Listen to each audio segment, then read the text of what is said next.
All right, good evening, everyone. I would like to call the Committee of the Whole public meeting for April 15th, 2025 to order. I would like to acknowledge that this meeting is taking place on unceded Algonquin homelands. I would like to acknowledge and thank the Algonquin nations for their stewardship of these lands. I would now like to ask if anyone has an interest to declare to please do so now. Seeing none, I'm now going to call for a mover to approve the agenda. Trustee Nash, does anyone have any changes or additions to the agenda? Trustee Lyra? Thank you. I'd like to move item 11.1 from its current location at 11.1 to 8.2. All right, and just to confirm, item 11.1 is the Special Education Advisory Committee partial report from April 2nd, 2025. So you have put this change on the floor. Would you like introduction? Very briefly.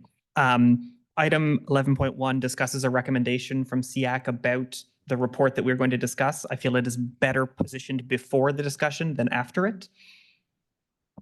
All right, thank you, Trustee Lyra. Are there any questions for Trustee Lyra? Trustee Scott? I believe the placement relates to the fact that it is not there as a matter for action. It is not there for receipt, and it is there for our information, and it can be raised for discussion as part of the discussion of report 25-023. So there is no need to move it because there is no action to be taken, and that any discussion of that particular SEAC report belongs in the context of the discussion of the elementary program review report. So I don't see any merit in moving it ahead. All right, thank you, Trustee Scott. I am seeing no other questions for Trustee Lyra. So Trustee Lyra, would you like wrap up? I appreciate what Trustee Scott has said. My understanding was there was going to be some amount of introduction from our representative from SEAC, and I would rather have had that before the conversation than after it. So for those reasons, that's the intention to move it. All right, thank you, Trustee Lyra. I am now going to call the vote on the changes to the agenda. All those in favor and opposed? And that fails. So I will now call for a vote for all those in favor of the agenda. And that carries. Moving on to the briefing from the chair of the board, I would now like to call upon Trustee Scott to provide the briefing from the chair of the board. Thank you. Good evening. Registration is now open for the summer language classes and camps for students in kindergarten to grade 8. This is open to students from all school boards. The camps and language classes will take place in 7 locations across the district, with virtual options also available for the language classes. Details are available on the OCDSB website. Secondly, School Mental Health Ontario is offering By Your Side, a free webinar series from April the 22nd to May the 22nd, which is designed to help parents and caregivers navigate important topics related to substance abuse and addictive behaviors. Each webinar will include time for experts to answer questions. Sessions will be facilitated by Ontario parents and caregivers and will include simultaneous French translation. The details on this were shared in our parent and caregiver update, which was sent out last Friday. And that ends my briefing, Madam Chair. All right, thank you, Chair Scott. Are there any questions for the chair at this time? Seeing none, I'm going to move to the briefing from the director. Director, can you please provide your briefing? Thank you. Good evening. Through you, Madam Chair. On May 3rd from 8 a.m. to 1 p.m., the Rotary Club of West Ottawa is hosting Prepared and Positive, a personal and in-person mental health forum for parents, guardians, and caregivers at St. Paul University. Participate in the breakout sessions and interact with experts on topics related to mental health of children and youth and your role as a parent, guardian, or caregiver. The details were shared in our parent and caregiver update sent last Friday. In addition, a reminder that schools will be closed this Friday, April 18th, and Monday, April 21st. I would like to extend Our best wishes to those in our community observing Good Friday, Holy Friday, Easter, Orthodox Easter, and Ridvan this long weekend. That ends my briefing. Thank you, Madam Chair. All right, thank you, Director. Are there any questions for the Director this evening? Seeing none, we have no delegations this evening, so I'm now going to call for a mover to receive the report from the Special Education Advisory Committee dated March 5th, 2025. Trustee Dixon, are there any errors or omissions to this report? Trustee Kaplan-Murth? Thank you. Through you, Chair, there's just a minor error on page 5 of the report. The sentence that begins with members express the need to add the potential changes. In that paragraph, it should read, members express the need to add the potential changes to the alternative program and the specialized program classes as a discussion item to the 2nd of April 2025 meeting agenda as concern was raised. This is what is missing. It should say about the alternative program and the 39 SPCs that are being phased out. The sentence right now doesn't make any sense. So there's a little bit of wording to fix. All right, thank you, Trustee Kaplan-Murth, and I am seeing nods from Governance Services, so they will make that change. Pending that change, are there any other errors or omissions to this report? Seeing none, I will now call the vote to receive the report. All those in favor? And that carries. I will now move on to item 9, matters for action, and I'm going to look to Trustee Kaplan-Murth to present the notice of motion, new elementary program review proposal. Trustee Kaplan-Murth. Okay. Thank you. Do I have I just want to clarify process. Do I have time for introduction? Do you want me to? Yeah. Yes, you have Okay. 3 minutes for introduction. Okay, perfect. Thank you. So this evening, I am asking the board to ask the director and staff to provide us with recommendations, which would include Arch Street Public School, Hawthorne Public School, Featherston Public School, and Charles Hulse Public School, all achieving the 2 following things. 1, making French immersion available at each of the identified schools, and 2, maintaining the current K-6 or K-8 grade configurations at those identified schools. Why my motion tonight? When this EPR process began, we sat together as trustees and senior staff to discuss how to address disparities in our district. Alta Vista schools specifically, Arch and Hawthorne, Featherston, and Charles Hulse, were used as examples of schools without French immersion, where we know that racialized and lower socioeconomic students are disadvantaged, and those most disadvantaged schools don't have the ability to organize letter writing campaigns to the Minister of Education, don't have the same ability to lobby as other families might. Those schools, I've visited them, I've spoken directly with community and with education staff. I've held multiple town halls. The most recent one was translated between English and Arabic throughout. And we have another one planned for tomorrow in which we'll have interpreters in Arabic, Farsi, and Somali. I have received very clear direction from those schools, and I hope that at this point, my colleagues understand that these are lower income community housing dominated neighborhoods, schools populated by new Canadians representing over 25 languages. Those schools in the current recommendations are just left status quo. We've heard year after year that the OCDSB has a commitment to improving equity of access and opportunity for all students. We actually heard in January from Director Buffon saying that when he joined our district, the very first report he read was the strategic plan in which we had a strong commitment to improving program quality and accessibility. One of the key themes in that report, he said, was the fact that there were a number of concerns expressed from interest holders regarding difficulty accessing programs, particularly French immersion, at community schools. We recognized key principles, making sure that each school, which is linked to community, is core of community, is able to offer programming in English and French for all students. We talked about all the ways in which the model of the tree for this EPR was Oh, okay. Well, look, the tree is supposed to be reflective of the diversity of students as they begin their educational journey. And then the trunk of that tree is supposed to be the dual track with only a few exceptions. And I'm asking you to not make those exceptions our most disadvantaged populations. All right, thank you, trustee Kaplan-Meier. We're gonna go to a comment from the director and then we'll open the floor to questions. Certainly, through you, Madam Chair.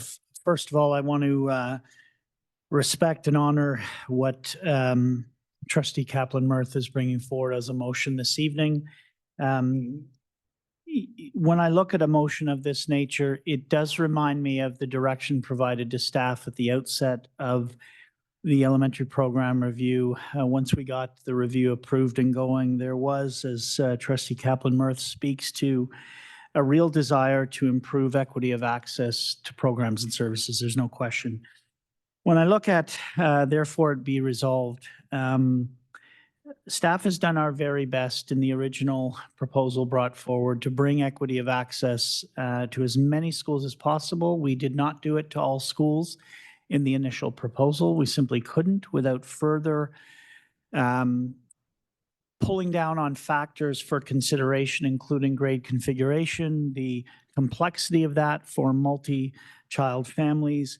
We have in the motion accommodated the dual track at both Featherston and Charles Hills Public School, but we're not able to do it in the revised version for Arch Street and Hawthorne Public School. It speaks to what Trustee Kaplan-Meier is talking to in the word improving.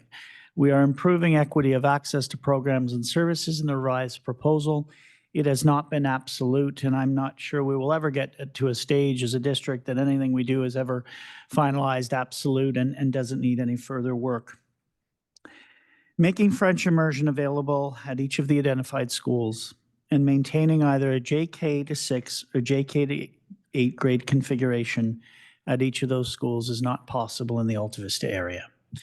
What we would need to do, and you saw it clearly in the original proposal, is draw down grade configurations, K to 3 and 4 to 8, to, and I don't take what I'm about to say lightly, to upend the entirety of other school communities to pull students into certain schools to make that viable with both of those things happening.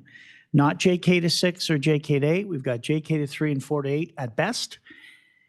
And we would be really reconfiguring some schools who have a current viable population and are functioning, Pleasant Park as an example, to be able to make those other sites viable. Staff in the original proposal pushed that as far as we possibly could and then went out for feedback as directed, and we got feedback as a organizational community on what this was doing to families with multi-siblings and to the current constructs of schools. Based on that, staff went back on every single piece of feedback we received and did the best we could through our planners in particular to bring forward as much of the dual track as we possibly could. And we know, much like the original proposal mentioned, we would have some exemptions or exceptions, pardon me. We'll get to exemptions later. We had some exceptions for both enhanced English and French immersion, but feel on balance that we've really moved this initiative forward as far as we possibly can now. It does not mean that we cannot revisit what Trustee Kaplan-Meier is saying at another time. When the conditions change, including the notion of moratorium on school closures, or if the populations of our sites change over time, which is something we will monitor, especially in the first 10 to 5 years of such a large change management process. And it is not to say that if a school moratorium was lifted, that it would be Arch Street or Hawthorne or any other single track that might be a school that would be considered for closure. That's not necessarily the case. It would just mean we would revisit it. So again, I appreciate and admire what the trustees bringing forward here. Staff did our very best in the original proposal and in the revised proposal as well to try and balance the multifaceted nature of the work that's before us in the program review at the elementary level. All right, thank you, Director. I have a speakers list started. So I have Trustee Lyra, then I have Trustee Bell. Trustee Lyra. Thanks. So a couple of questions. How many French immersion students, if you were just to make all of the listed schools dual track with their English boundaries as their both boundary tracks, how many French immersion students would you end up with in the grades at those schools? Sorry, through you, Madam Chair, could you repeat the question? I'm sorry. Sure.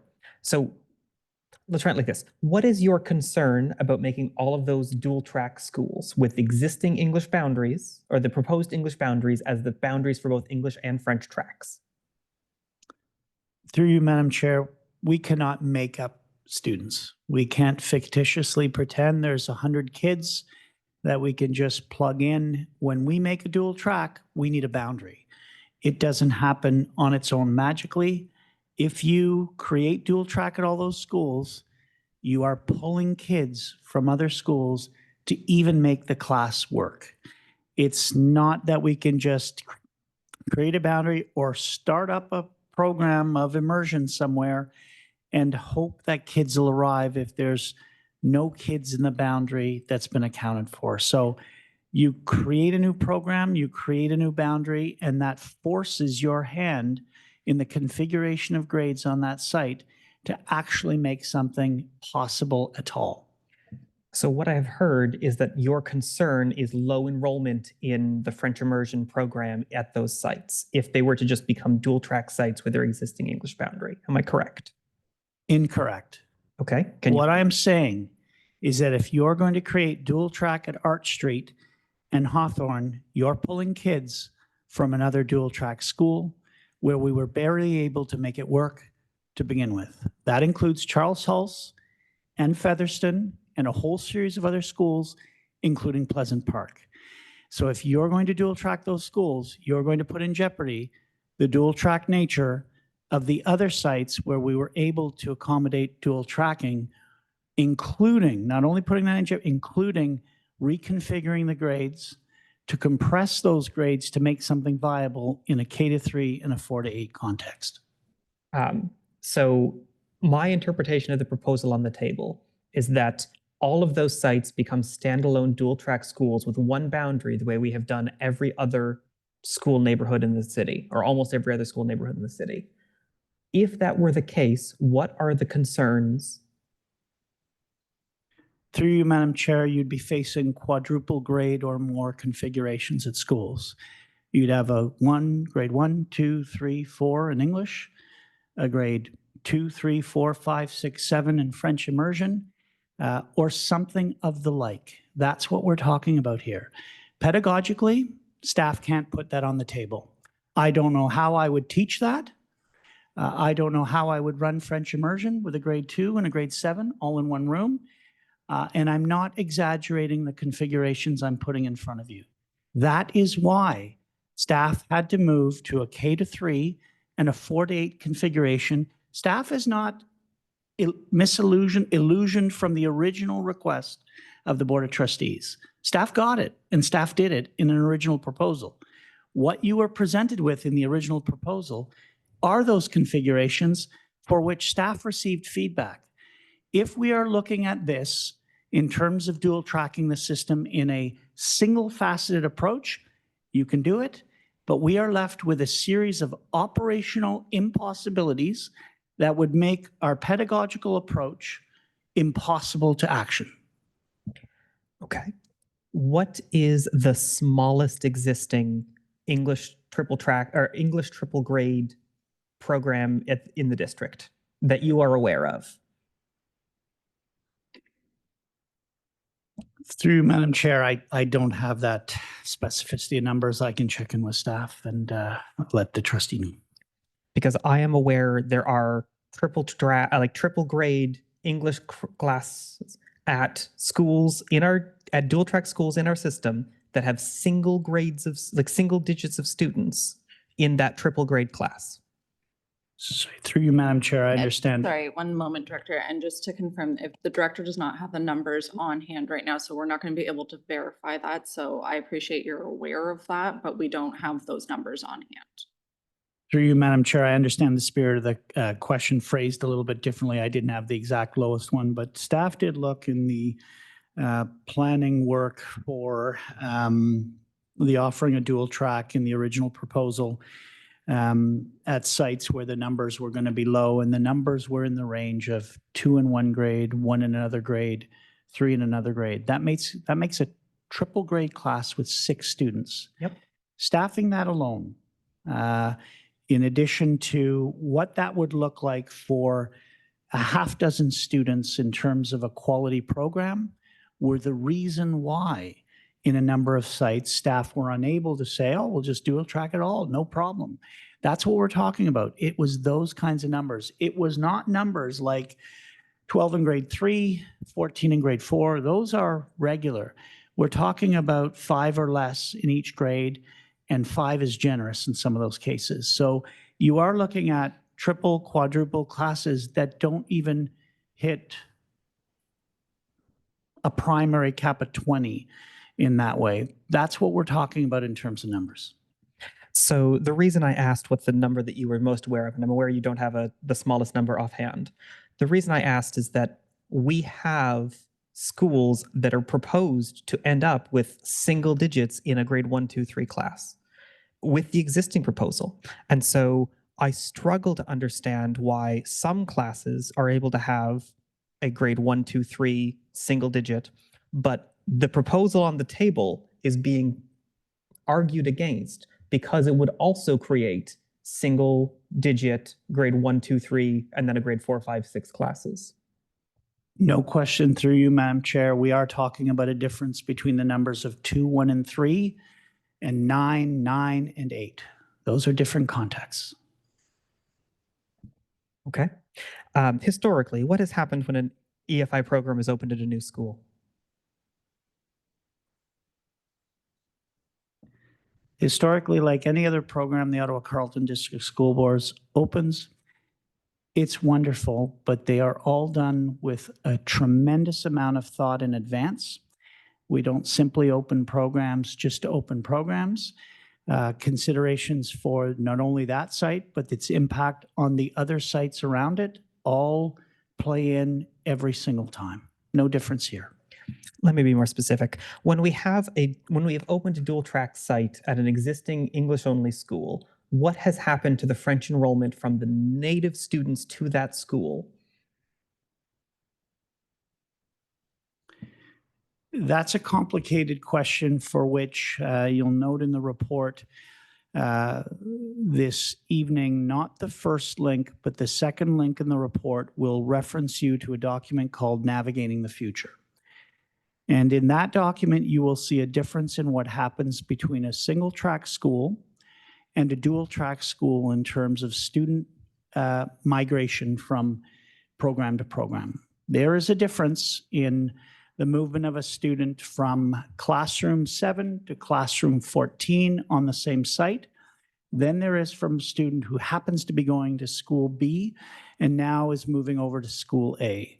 And so that's a complicated dynamic. Part of the spirit of this document is to indeed provide dual tracking across as many schools as possible, but an understanding in the work, be it the original or the revised proposal, that that's not a perfect fit, that we don't have an exact number of students with matching capacity of each site we look at. And so that's a complex question that we are hoping to ensure over time in the work of staff that we encourage students to be in the program they want to, both programs, Enhanced English and French Immersion being wonderful, but they're supported in the program they're in and not shuffled down the hall or to another site.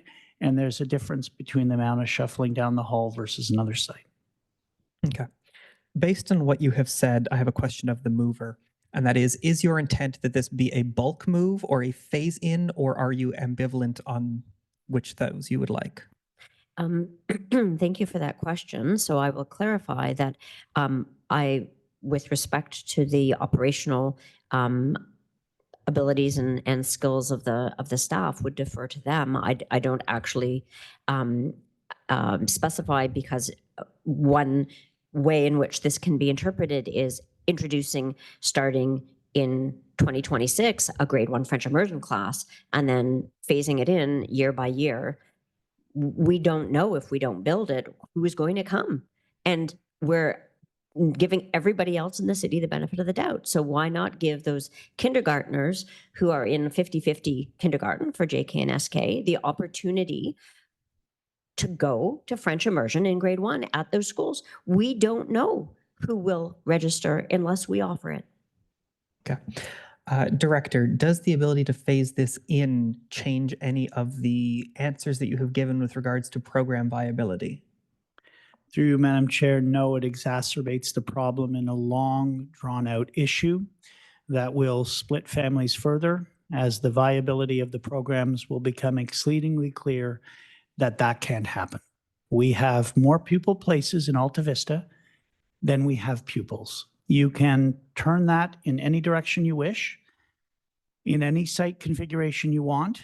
You're going to have that issue. You start to create a boundary and draw it in over time. You've protracted the issue that we're looking to address in a large, complex change management move over a series of years. It won't take you past year 1 to see that you have created a problem.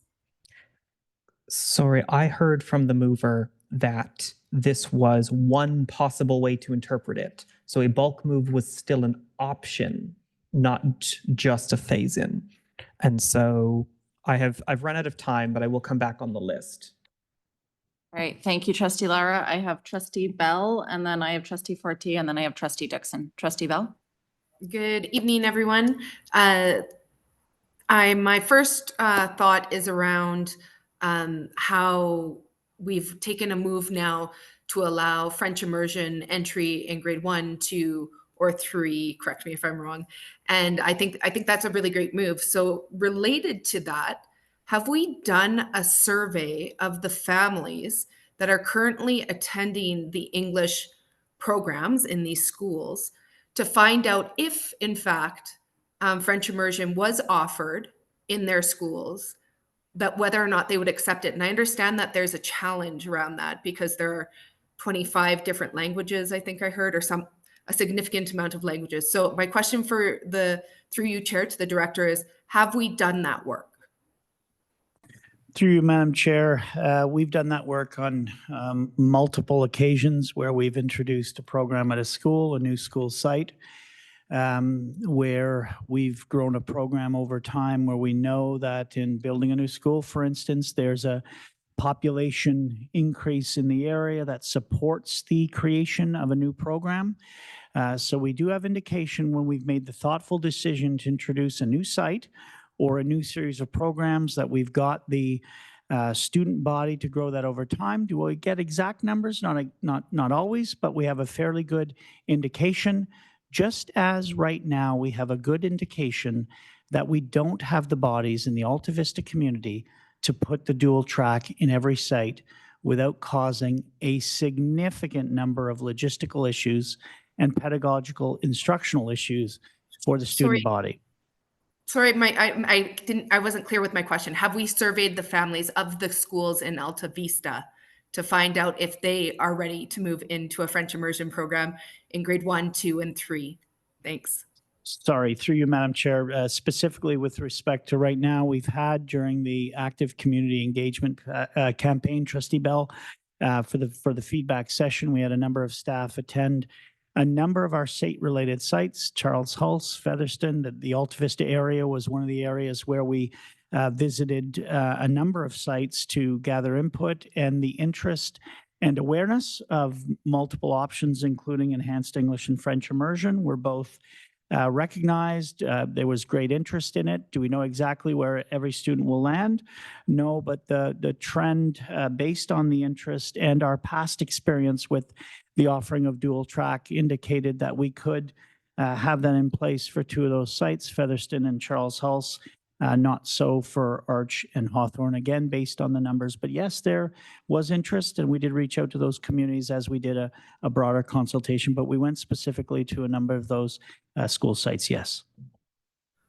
So I'm hearing that there wasn't a survey per se that was undertaken, but interest was expressed. And so wouldn't that then provoke us to to do that survey to find out if we can actually have feasible numbers, because that is in grade 1, 2, and 3 that there's a potential that if the program was actually offered in their school, those families would choose it. Question to you. Through you, Madam Chair, I think we've got lots of stats longstanding on the trends for interest in French immersion, and that's right in grade 1. The interest, not that it wanes, there's interest in early French immersion. That's one of the reasons we've are looking to discontinue in our revised proposal middle French immersion, because those are and have tended to be, based on the feedback we've gathered, students in our system already waiting to get into immersion through grades 2 and 3 and just catch the next fixed entry point at grade 4. It's not drawing new students. So to your point, there is interest. We have the approximations in the 70 to 72% of students who go into early French immersion. That's system-wide, slightly different zone to zone, but really fairly consistent on balance. So we know those numbers. We know there's interest in Alta Vista, as there is in Barrhaven and in Canada and in the East End. Those are all well-known factors that we took into consideration. No need for an additional survey to confirm that there would be interest in immersion, but we do know we have a limited number of students in Alta Vista. Even if we said, hey, let's offer it everywhere, we've got the issues that I've addressed previously in other responses. So yes, we've got lots of data to indicate what Trustee Bell's speaking to. I understand the nature of the request. We've got trends, not only current, but past on that information. So if there is significant interest from those already attending the English programs, and we could find out the actual numbers, it seems like we could, in fact, make this work from what I'm hearing here. I guess then my question then is, what are the budget considerations with bringing in French immersion into these schools? So through you, Madam Chair, whether it's English or French immersion, regardless of what the students pick, there in Alta Vista remains the case that we have more empty pupil places than pupils. Even if we started a new program in Mandarin, we would be reshuffling the same number of students across a triple track, English, French, and Mandarin. The number of students doesn't change. Simply offering it up everywhere actually creates the issue we have right now in the original proposal that we addressed in the revised proposal. That issue doesn't go away just by saying, well, let's offer it up and see who comes. That would be pulling a student, every student, from some other school in some capacity. We've got a problem. So there are no budget considerations with opening French immersion in these schools? I'm sorry, can a clarification?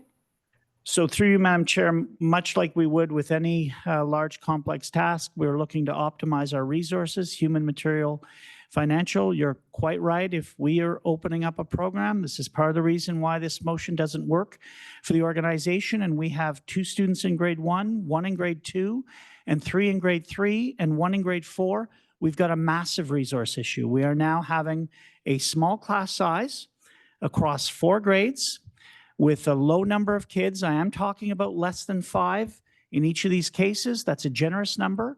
That causes a tremendous amount of ineffectiveness and inefficiency as an organization, meaning that we can't then provide resources for other needs across the system because we're running incredibly low multiple multi-grade classrooms that we can barely manage and that aren't solid pedagogically for our students, and we know this. So if it ended up being somewhat around 2 educators per school in order to open up the French immersion, is that what we're looking at? Is that the costs associated with opening up French immersion in these sites? Through you, Madam Chair, I'm not sure about the number 2. What I do know is trying to run a classroom with 7 students means that some other classroom is really loaded significantly somewhere along the grade structure. We have hard caps that we must honor, collectively bargain, that are at the primary level. A little bit of flexibility, not a tremendous amount, but when we have a class of 7, you can be sure that there is a pressure somewhere else in the system that we can't support students with. We can't afford to run students with 7 or 8 or 9 kids in the classroom. We can't afford to run students with 17, 18, or 19. We've got to optimize those numbers at our caps to the greatest extent possible, or we are not optimizing our system. We are putting additional pressure on other areas of the organization because those are impossible numbers to run a class. So to run 2 staff in a school with 4 kids in 2 programs, not viable. We are coming to you at the next budgetary period with a whole series of problems to be addressed. We can't run that. In your experience, do those numbers increase over time if there is interest? Through you, Madam Chair, respectfully, not if there's additional kids.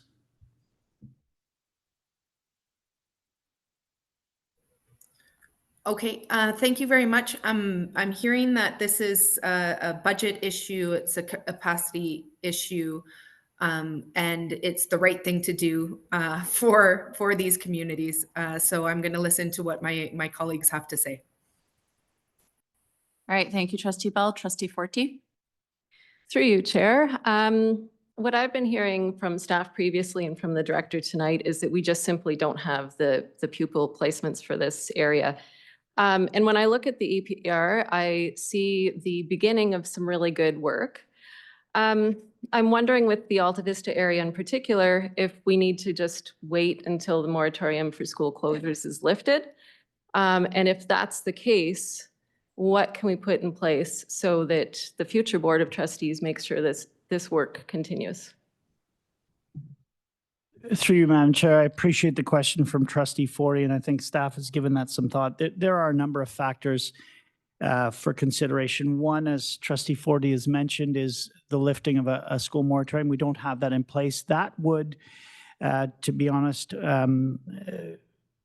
really ensure that staff relooks at the whole district in terms of where pupils are located, the facilities indices of our buildings. And I'll just give you one example here. Hawthorne is a tremendously well-built school. I had the pleasure of serving as a vice principal there. I know that structure inside and out. That's a great site. We haven't landed on Hawthorne and Arch Street without a great deal of consideration for the other factors, but it would be a good example of, were the moratorium to be lifted, we would reconsider the entire area, but it doesn't mean that that's a site where closure would happen for a whole series of reasons, including a reconfiguration of where students land. So it's just one example. There are others that the district might look at, funding models changing, consideration given for areas where we've got historically excess pupil spaces. There's a number of things that the trustee rightly points out we would revisit if the parameters that we're faced with currently change over time, but that would be the case in any year, even if we weren't doing a program review. Is that everything, Trustee Forty? Thank you. All right, Trustee Scott? Thank you. I've been spending some time looking at the numbers in our most recent enrollment report. And I guess the question I have, given that we've got approximately 600 to 700 kindergarten to grade 6 students in each of the English and the MFI programs, I think a bit less than that in the English program right now. But we also would be looking at spreading them over 4 different schools, because I think we're talking about Pleasant Park, Vincent Massey, Arch, and Hawthorne. So my question there is, are we also including Riverview in that mix? Through you, Madam Chair, yes, the planners did, and of course that's a dynamic because of the additional program through alternative, where we're creating a community school in new areas. So the answer in short is yes to Chair Scott's query, and it adds a layer of complication as we phase out certain programs, but all of which the planners took into consideration, both in the original proposal and in the revised. So while we have right now reasonably viable programs in both English and French immersion, in all of those schools. When we take those students and spread them out differently, divide each batch into 4 or maybe 5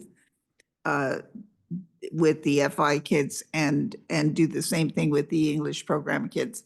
When we make that division among the schools, we end up with much smaller numbers than we have currently in any of those schools in terms of the students, which would increase the likelihood of having more children in multi-grade classes, particularly in the English program, but also potentially in the French immersion program. And I guess the question I have for staff, it's not about the money, it's not about the number of teachers you'd need, but I think it is about the practical reality of, can a good education be delivered to the grade 1 student, if there's only one of them, and the 5 grade 2 students, and the 3 grade 3 students, and possibly the 2 grade 4 students in a single classroom, particularly, well, regardless of whether you're talking about a class like that for English or for early French immersion. Through you, Madam Chair, I think Chair Scott's getting at what our senior staff and our planners looked at it at length is, at what point does the reasonableness factor get lost in this? And, 5 is a number, again, that we looked at generously. What we're talking about in some cases were numbers by grade way lower than 5. 2, 1, 3, 4 is the only other option you have. But when you look at that protracted over multiple grades, the reasonableness of providing a program that's viable really wasn't lost on staff, that this was going to be an issue for the school instantly and potentially over time, because when you get numbers that low, there's actually a more rapid descent out of a program. That people start to realize, boy, if I'm only going to be one of 3 kids and my son actually doesn't get along with that other boy, you've got this whole other dynamic happening in numbers that aren't healthy. So staff did their very best, and there's a difference between 2, 1, and 3 and 9, 9, and 8 to look at where we could ensure we were offering viable enhanced English programs, because we know in the Ottawa-Carleton region, and in this particular comment, I believe we are unique. The interest in immersion far exceeds anything that would be considered one student going into French immersion, one going into enhanced English. That's not our predicament. In some ways, that would be lovely from a planning perspective. That's much easier than what we're talking about. You can, thinking through your own sites, think of those schools where immersion is significantly more popular, and part of the reason we've got a French immersion center still in the mix here of some single track.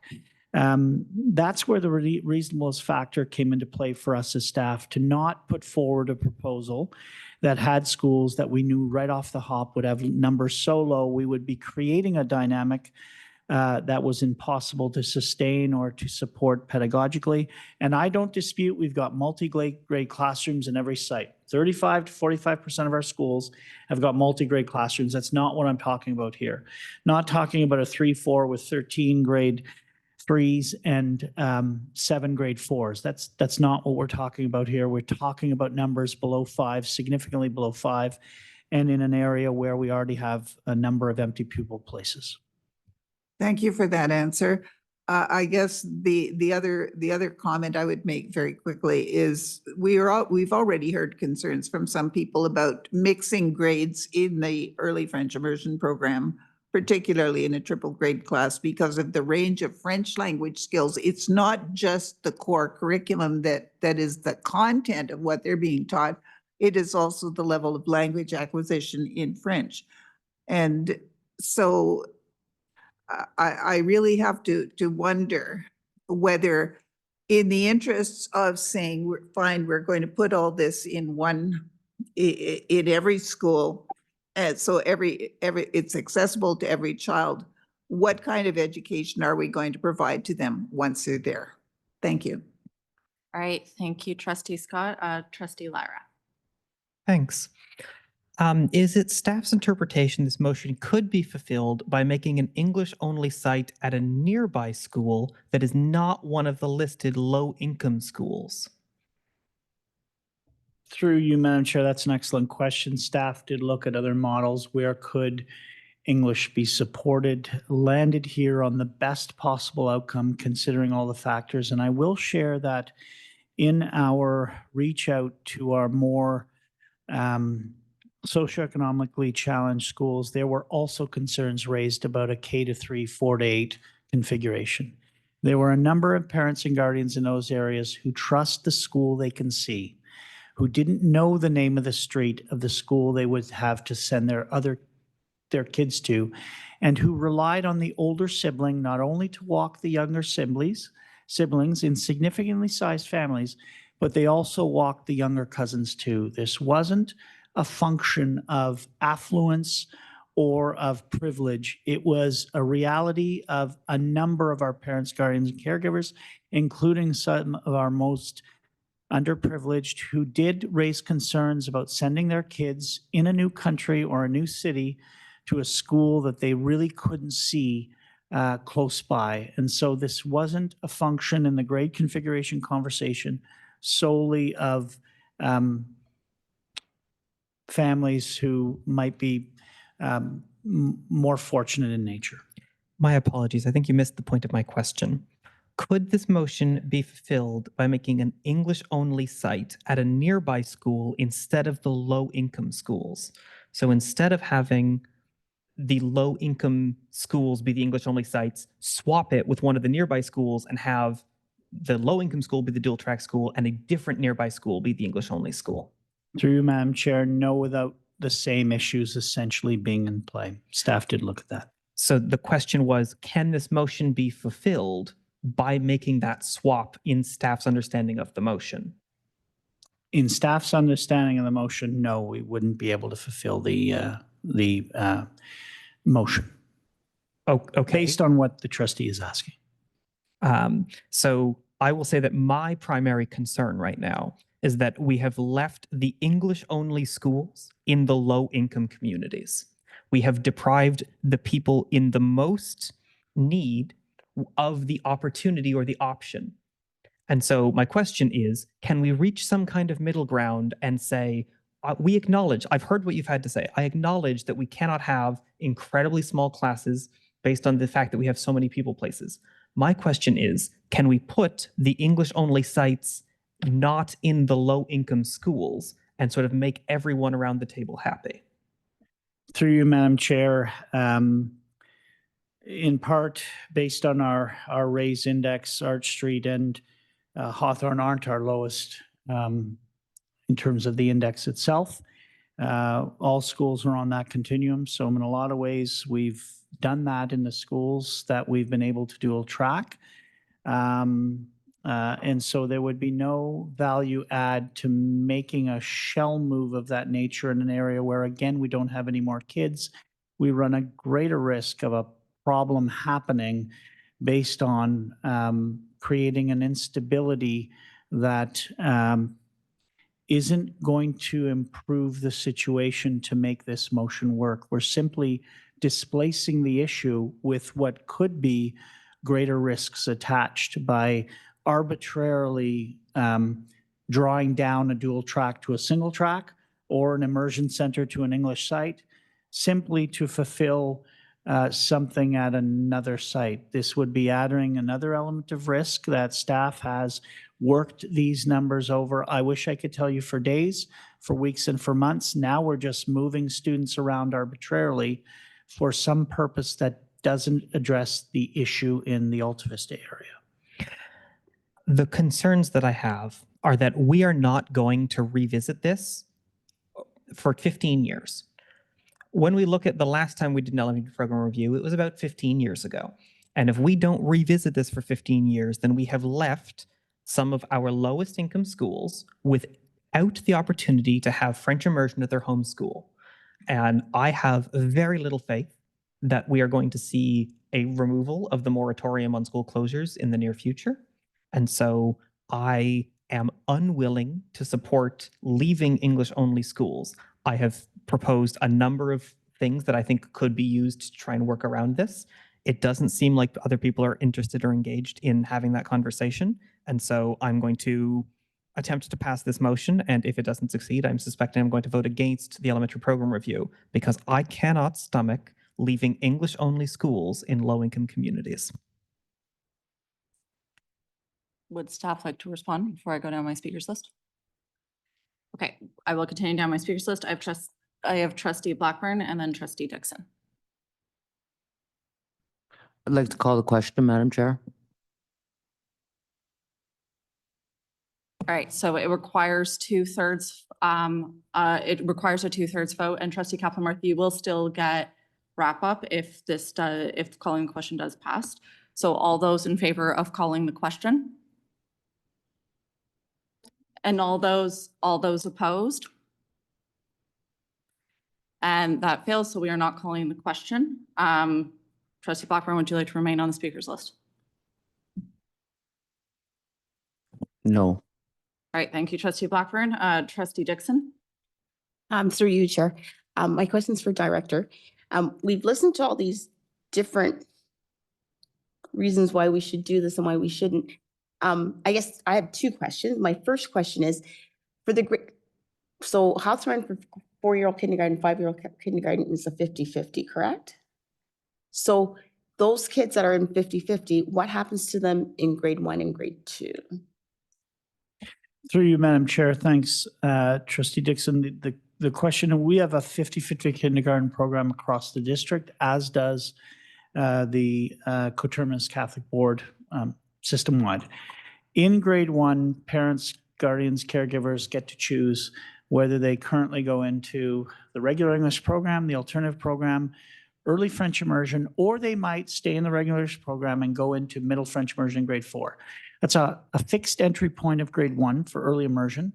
About 72% of our parents go to that, 70, 72, sometimes 73, but in that range to the early French immersion. The vast majority of our middle French immersion in grade 4 are our own kids who missed the entry point and are in grade 2 or 3 sort of waiting to get into a French immersion. They've already signaled to us that's where they want to go. So on balance across the district, about 70 to 72% go into early immersion.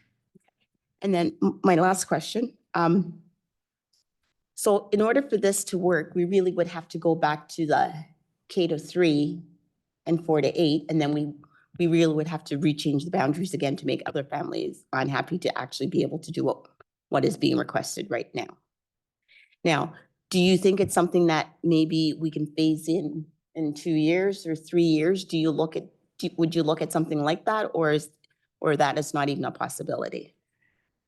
Again, without a massive influx of children instantly in the area, or even some signal that decades from now that dynamic would be different, we would still be pulling at boundaries. We would be going back to the Pleasant Parks, the Vincent Massey's, the other schools in the area, the Charles Hills, and we'd be pulling kids from those schools every year in a phased-in approach to make sure we had numbers that worked over time. Again, separating siblings at a young age, again, creating a dynamic where one student's going here, another's going there, even if we tried to grow it over time. We don't have the students in the area to support the feasibility of the dual track at every site as much as staff wanted and would have wanted to do it. And we respect the nature of the motion. We can't make it happen without creating the kind of problems that you saw in the original plan. Thank you. That's all the questions I have. All right, thank you, trustee Dixon. I'm not seeing any other hands, so trustee Jenkins, oh, sorry, apologies. Trustee Scott, please go ahead. Thank you. Just to be clear on trustee Dixon's question, did we hear significantly from that particular part of Alta Vista with regard to the K-3, 4-8? I know we did with respect to Hulse and Featherston and Alta Vista. Through you, Madam Chair, I'll turn it over to our strategic business analyst, Kenan, just for an update on the schools in the area as the consultation took place. Hi, thanks for the question, Lynn. So we didn't isolate based on specific geographical locations, but I will say that across every demographic group, the concern was largely the K-3, 4-8 configurations.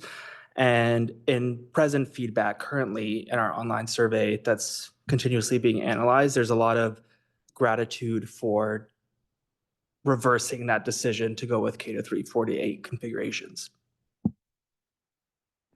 Thank you for that. So it just seems to me, Madam Chair, that we're still left with the choice of taking program quality away if we're looking at non-viable programs. And in order to give accessibility to both programs, or the alternative is we don't give accessible French immersion programs, but we do have viable classes.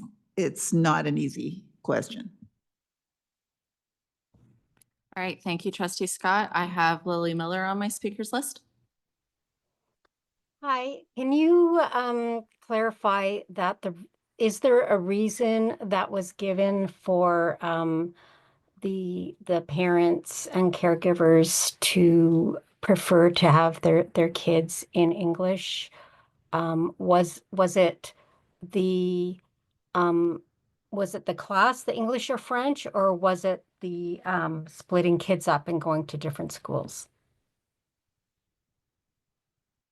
Through you, Madam Chair. Thanks, Lily, for the question. I'm not sure I've understood it fully. I do know that beyond the French immersion option, which is by far an early version of an immersion program, is our most popular program option, there were a number of parents, guardians, caregivers that wanted to have their children learning in English and having core French, and that's a viable pathway to French language acquisition. So there is interest in English programming. We tried to ensure that where we offered the English program, it was viable. We didn't get numbers so low that we would make those programs impossible to run in nature. I'm sorry if I've misunderstood the question. Yeah, I was specifically speaking about the schools that we're talking about today. Just wondering if the board has reflected and asked if these communities were preferring English-only schools, what is it about the French language program that might be a barrier or perhaps a challenge for them that they might not choose the French immersion? Did you have any, did anyone give any reasons? And if so, did you reflect on how the board might resolve them? Thanks, Lily, for the question. I think on balance, at every site, we've got parents who prefer the French immersion option and some who prefer the English. This was less a function of those schools indicating they wanted English or wanted immersion for that matter. It was more a function of looking at the area of Alta Vista and where we could accommodate the dual track as greatly as possible, because we know there's interest in that broadly, both enhanced English and French immersion, which resulted in some schools being dual tracked and the vast majority across the system and in Alta Vista, some English only and some French immersion only. It was more that than some community-based preference of one over the other. We really tried to provide dual track everywhere we could. Thank you. All right, thank you, Lily. I have Trustee Nash, then I have Stephen, and then I have Trustee Lara. Yes, and through you, Chair. It is a difficult discussion, but I mean, and it's also very good that we've had these conversations with the parents and the town halls that Trustee Neelycap has had. So there's a knowledge that there is that possibility. And so if a family currently going to Hawthorne can make a request for their child to go to the French immersion. Through you, Madam Chair. Thank you, Trustee Nash. Absolutely. That still remains open. Those schools will have a French immersion boundary. Any student at Arch, Hawthorne, or elsewhere across the district who would like to access French immersion will have actually a French immersion option even closer than before because we've expanded the dual track nature. That's a very important point to highlight. This doesn't force those students solely into an English program and deny the French immersion access. It's just not necessarily at that school right in that community. That's an important clarification I should have made at the outset. Thank you. And I come back to when you and I were both at the Student Senate, and when one group of students said their parents didn't know it existed, and they had missed that opportunity because their school was, in their community, was an English-only school. So maybe one aspect is to, as we prepare for registration and so forth, that we have an additional communications to those two schools about that option available to them. Absolutely. Through you, Madam Chair. All right, thank you, Trustee Nash. Stephen, and then Trustee Lara. Thank you, through you, Chair. Very interesting discussion. I have a few little short questions. Will students be able to register for, can find it here. Specifically for the alternative program, will students be able to register in grade 1, for example, next year? Stephen, I appreciate the question, but this is specifically on Trustee Kaplan-Mauer's motion. It's not on the elementary program. I will then, you could put me on after. Thank you, sorry. Okay, that will be for the next report. So that's not, we're specifically talking about the motion on the table at the moment. Trustee Lyra, please go ahead. I wanted to both answer Lily's question and build on what Trustee Nash said. So I represent a lot of schools that are English-only schools in low-income communities. And one of the things I hear consistently is that families didn't know there was a French immersion option coming out of kindergarten. They register in the closest school, their families without a strong grasp of English or French, and they just put their child in the nearest school, and whatever programs the nearest school has are what they're going with because it's this community school and it's the one their neighbors know. And by not offering the French immersion stream in the community school, particularly in areas that are low income, new Canadian, not English as a first language areas, we are in effect depriving those students of a real opportunity to take French because they have the technical ability, but there's an information barrier that we have not yet succeeded in overcoming any of the other times we've had this conversation. And so I have, to Lily's point, there is a strong desire in English-only schools to send their kids to the nearest school. And there's an information barrier we have not yet overcome about why people are sending their kids to the English-only schools. And the question that I asked earlier about what happens when we open a dual track in one of those English-only sites is we see an influx of students who would otherwise have been attending the English program, attending the French programs, because now that it's local, now that it's at their school, those families say, oh, I can keep my siblings, I can keep my kids together, or I can keep the siblings together. I can keep them at the local school that I can walk to. Because for a lot of these families, they're the kinds of families who don't own a car. And if they have to get called because their child is sick in the middle of the day, it's which school can I walk to? Which school is accessible to the family? And so there are lots of reasons people pick the local school that are not just the programming options. And if we do not offer the French programming options at all of our schools, we are de facto depriving those families of the opportunity to engage in French. Through you, Madam Chair, yes and no. With respect to Trustees Lyra comment, yes, you open up a dual track school, you're going to get more students coming into it. No, the siblings will not be able to stay together. The district will be forced operationally to lower the grade structures to make those programs viable. And so students will be separated in some format of a primary/junior intermediate construct. So yes and no. Siblings will not be able to stay together. We won't have the numbers to be able to run it.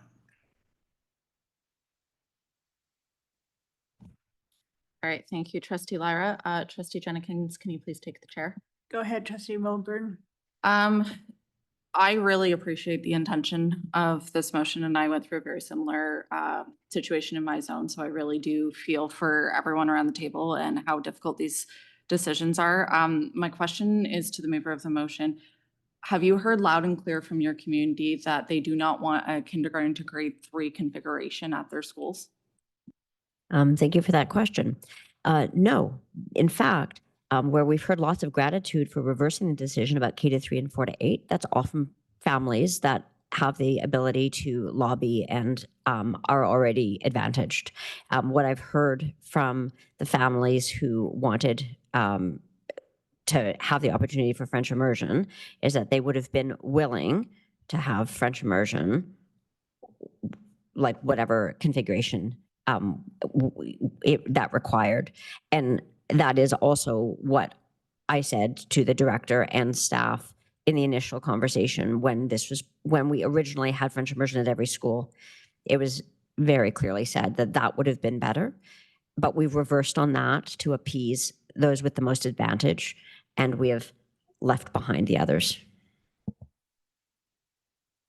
Trustee Milburn? Would staff like to comment before I continue? Respect the trustee's perspective and what the trustee heard. I can't speak to that. I can say to the Board of Trustees, and I think the Board of Trustees can acknowledge that one of the hot spots that we spoke of during the last consultation process was Alta Vista. That this was not working. This was not solely an affluence issue. I went firsthand. My shift, so to speak, was at an area in Alta Vista. I went there specifically because I was getting personal emails of significant volume on the original plan. And so I went to the areas that were the most pressing. This was one of them. I listened to a number of parents who spoke. Not all were of affluence.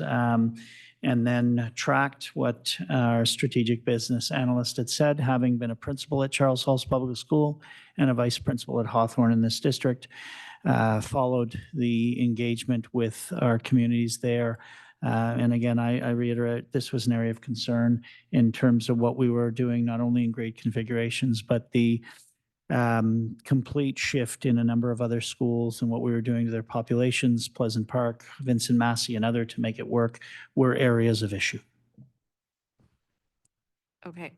So my question then is, in staff's opinion, is reverting back to what was previously proposed with the K-3 and the 4-8 in this area not feasible either now? Through you, Madam Chair, reversing to the original position reemerges Alta Vista as a massive hotspot for the district. If we were looking at a sole factor of offering dual track, we can do it anywhere. It's the multifaceted nature of what we're talking about. This was going to completely dismantle some configurations. And to be honest with the Board of Trustees, when staff brought the original proposal forward, we were not satisfied with what we could bring at Alta Vista because of the issues it was causing. I think those issues are very well known. Alta Vista was an issue before the EPR because we have too many empty pupil places in Alta Vista and schools very close to one another. This was and is currently a problem, even if we don't do anything with the EPR. We weren't pleased with the original proposal. What we tried to do was respond to what was put before us as the task to move the equity of access to programs as far along as we could, and we got feedback on that.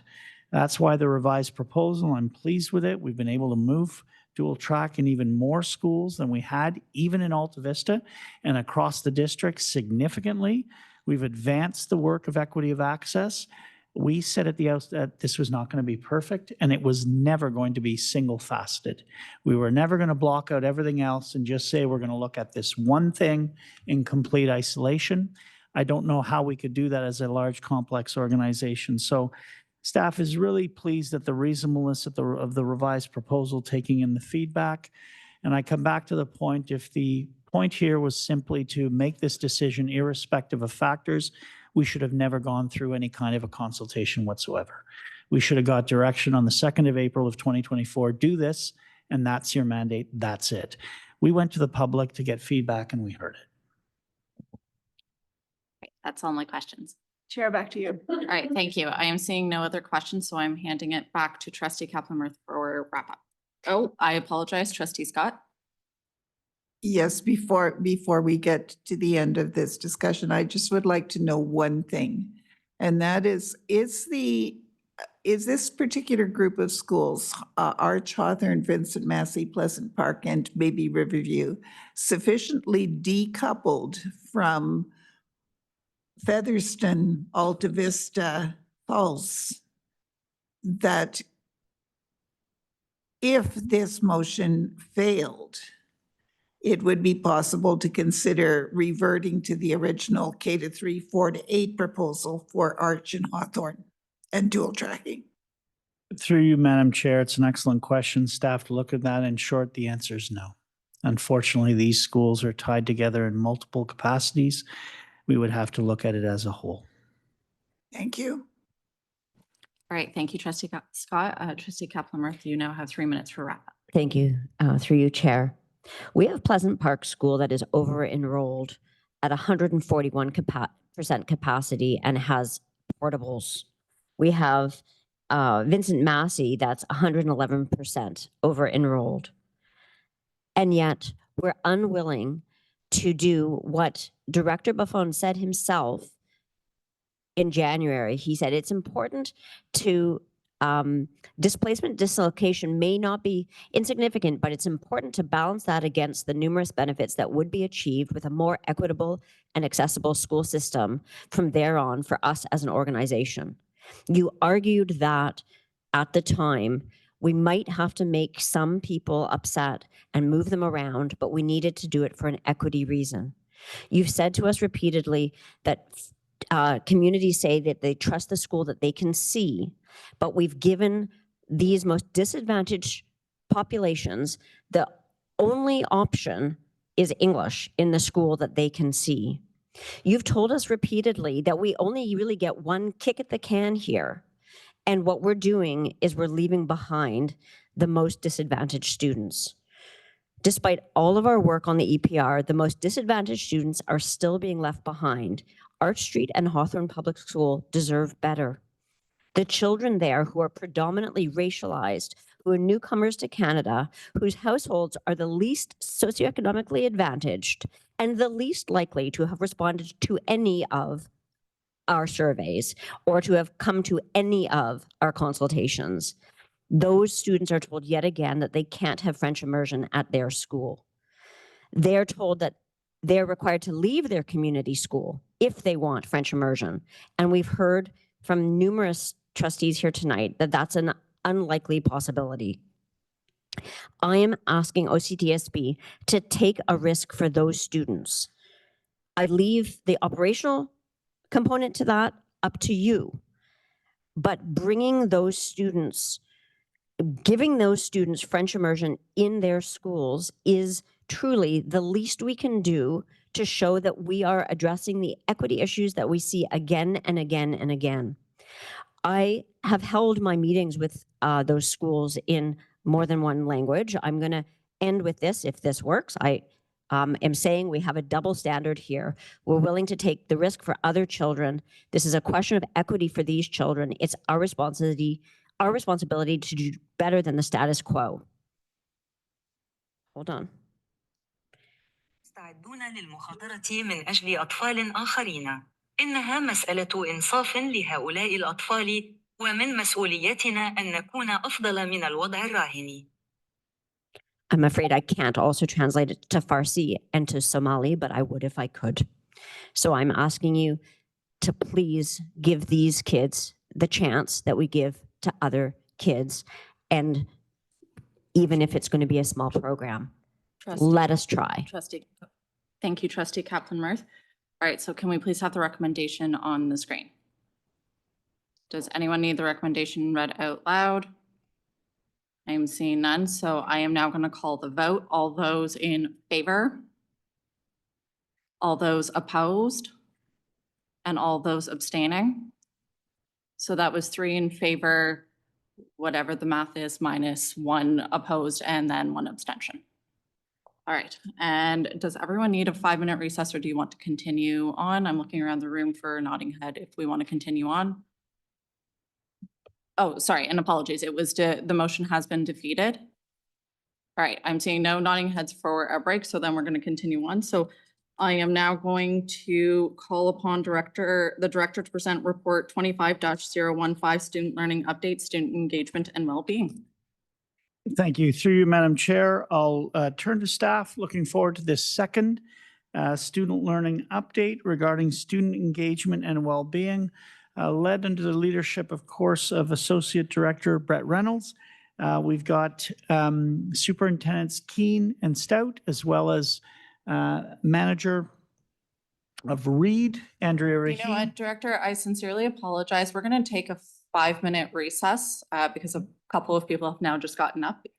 So we'll take a 5-minute recess and we will come back. So sorry, staff. Thank you, staff.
please return to their seats.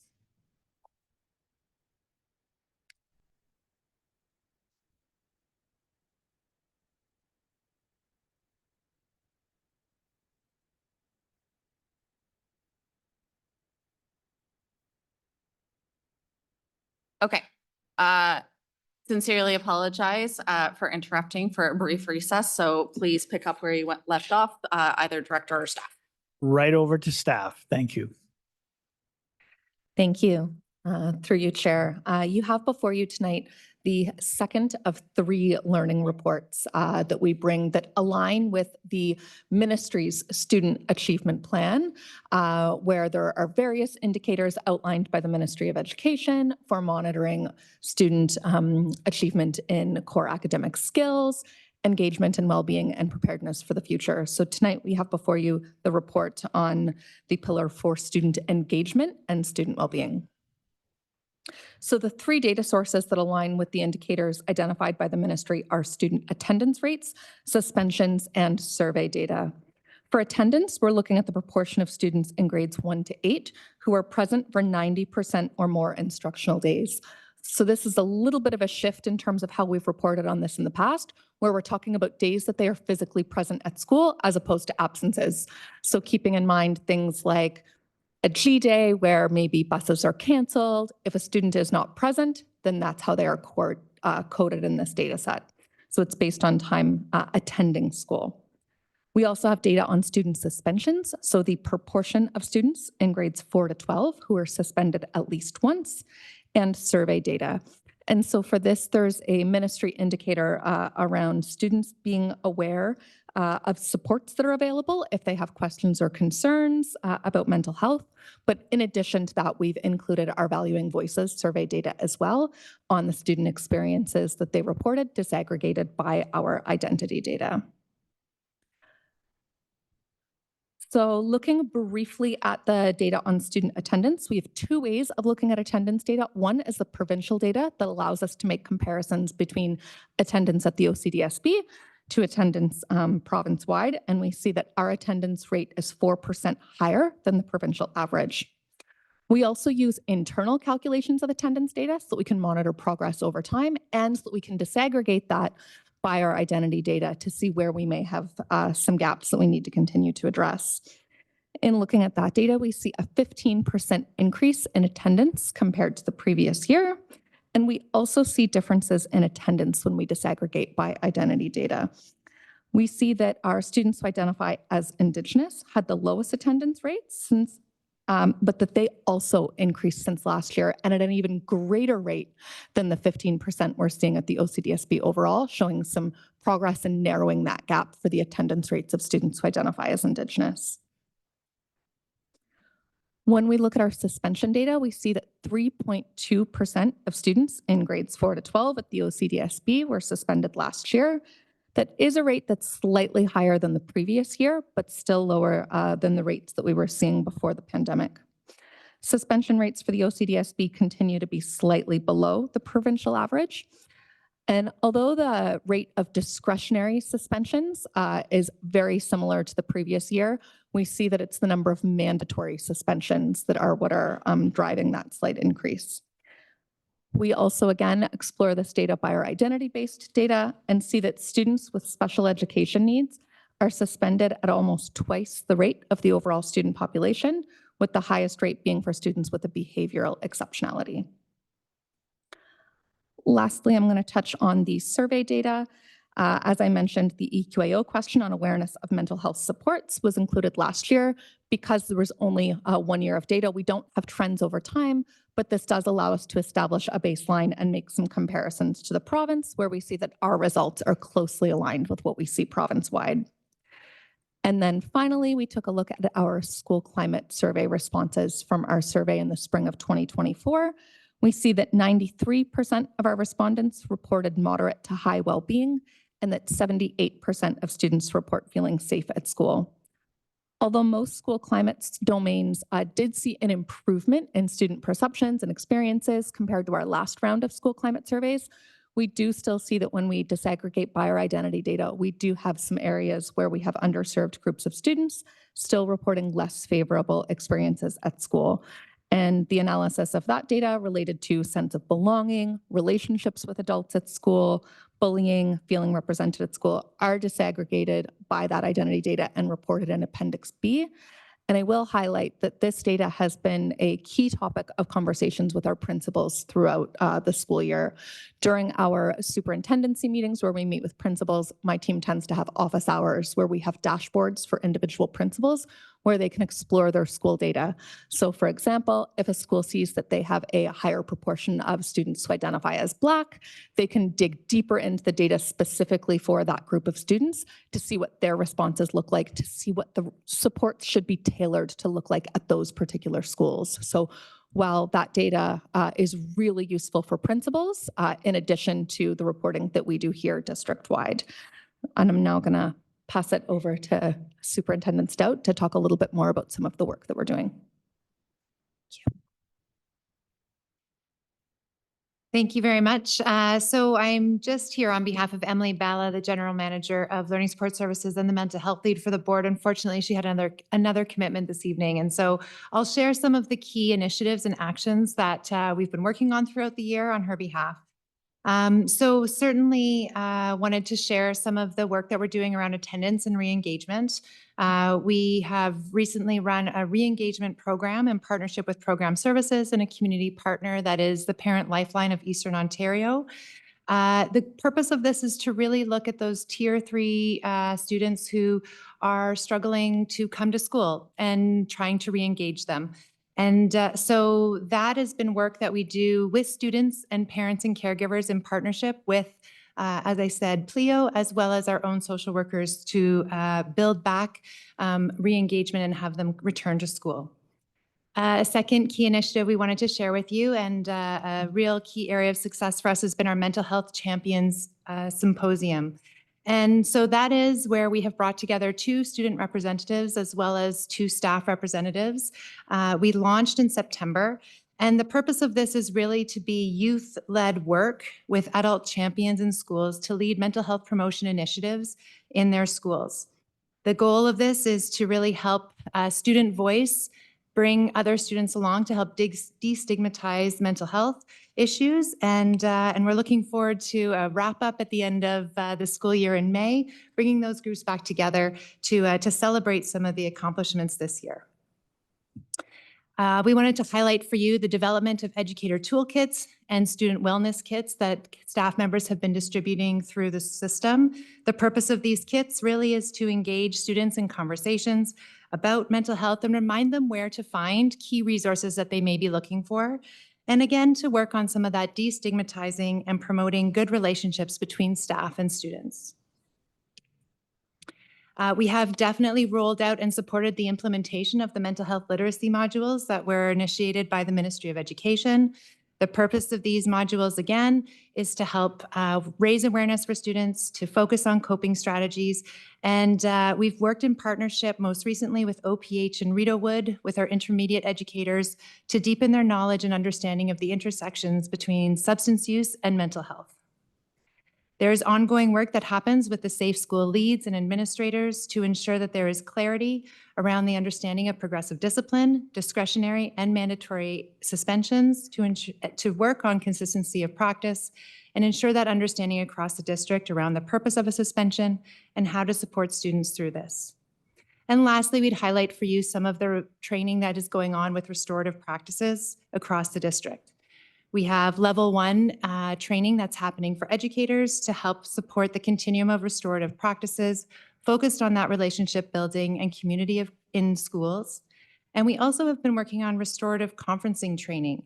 This is the level 2 where we have educators get trained on how to go in that one step deeper and how to repair those relationships that may have been harmed. And with that, I think we will pass it back to the chair. All right, thank you very much, staff, for all the hard work. I do have a speakers list started, so we're going to start with Trustee Lyra. Thanks. So I got a couple of questions. Let's start with, why do we use one big bucket for both physical and mental well-being for suspensions, because you end up with numbers about 500 compared to some numbers all the way down to 3. And I'm wondering if there was any perhaps merit in breaking that into physical or mental well-being. Through you, Madam Chair, could I have clarification? Are you talking about the identification of the suspensions? Yeah. So under the discretionary suspension options, you have one bucket that is physical or mental well-being of another student. Thank you for the clarification. That is directly out of the ministry PPM in terms of one of the reasons that we can consider suspending a student. So it's a line that's taken directly out of that. We have been working to align our Aspen reporting more tightly with Section 306 and 310 from the Ed Act in terms of suspensions, and that is the line. So if we were to break it up, I agree. I think that's probably an interesting thing to look at. But that, in terms of the reporting to the ministry, et cetera, we would be creating something that they don't offer. Yeah. Okay. The reason I ask is I would like to be able to track if physical assaults, for example, were up in schools. And to know that information, we would have to be able to disaggregate that line item. And so maybe it's worth considering as we look to this report in future years. Sorry, thank you. I could just respond quickly to that. I think from our reporting, we are, as I say, we're tightening up Aspen, and it did not reflect until about 2 weeks ago the way that we report to the ministry. So we could certainly customize that. Okay. I'm very glad to hear that. My next question is about attendance data. So my first question is, does our attendance have a significant drop off at 90%? Do we see attendance increases at 85 or 80? Or did we look at that? Thank you, through your chair. For this particular analysis, we just did the binary coding of whether or not that threshold was met. We do produce summaries for schools based on report cards where attendance data is done there. And we do have that broken into different tiers in terms of students that have missed. So it would be feasible for us to do that analysis. I just don't have it for this particular report, but it is something that principals can explore at the school level that we could, of course, produce at an aggregate level. The reason I'm asking as it relates to our identity-based data is I see a significant difference between a student who hit 89% and a student who hit 59% of attendance days when it comes to any of our marginalized identities, because some of those numbers are not looking particularly good. But it would be really interesting to be able to understand, is it we just missed the mark or we way missed the mark on attendance? And then I had a sort of sub question about attendance, and that is, does it include students who are late enrollees or who leave the district early? Are they getting counted against our totals? Good questions. So for this particular attendance analysis, that's for students who were present during our October 31st enrollment poll and still present at the end of the year. So it's students who were in both polls we would calculate so that our data wasn't being skewed by someone who was absent for a large portion of time. That being said, we have been improving the way in which we use that data, where we will be able to get the number of days that a student was active that year and then the number of days that they were physically present so that we can actually calculate the suspended or the attendance rate individually for each student and roll it up. So that's the way we're looking to improve the process for next year, but the way in which we've coded it for this report. Yeah, thanks. Okay, that is good to know. I now have some questions about disproportionality. So when we look at LGBTQ students, we see that only 29% of trans students met the attendance benchmarks. With the recent reductions to positions to support 2S LGBTQ students, what are we going to do to close that gap moving forward?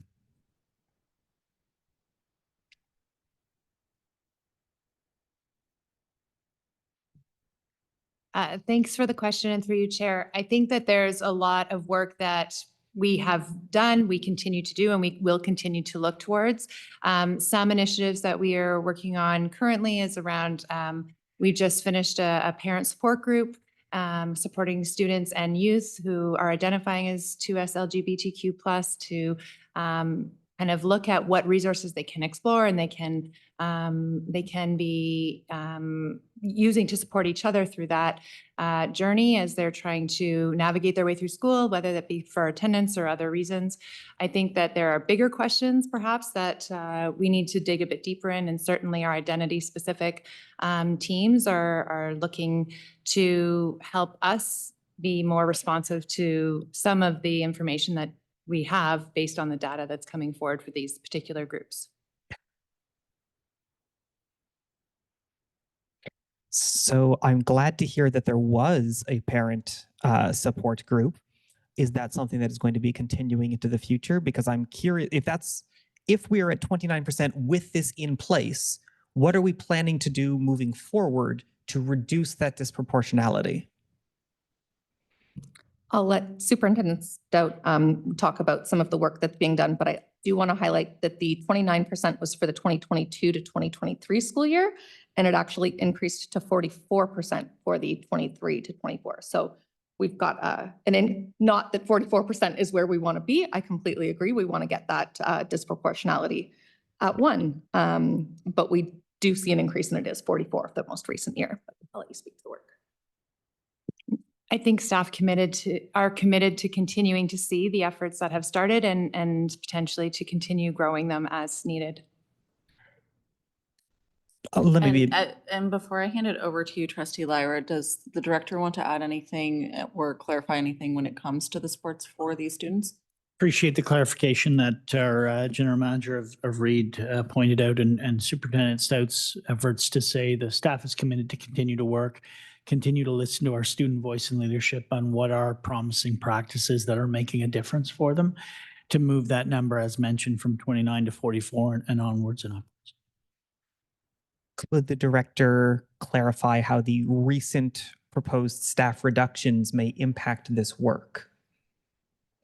I think through you, Madam Chair, like any other work that takes place across the district, it is not a sole individual's responsibility. To be honest, it's the collective work we need to do in all of our classrooms. I know our dedicated and diligent staff are working on that. I think the central support is to analyze some of the trends where we're making a difference, but ultimately the work that's happening in the classroom and in our schools day in and day out is what's making the difference. So we'll continue to ensure that all staff are working towards that, not necessarily one position or one particular support or even one initiative, but it's, I think, a combination of those that moves those percentages upwards that were shared. Okay. I'd like to look for a moment to the disproportionality around Indigenous students. That number is, I hope I've got the right number this time, 37%. I think I've got the right number this time. 37% for the 2023-2024 school year. I did pull the wrong number last time. What efforts are being made to try and close that disproportionality around attendance?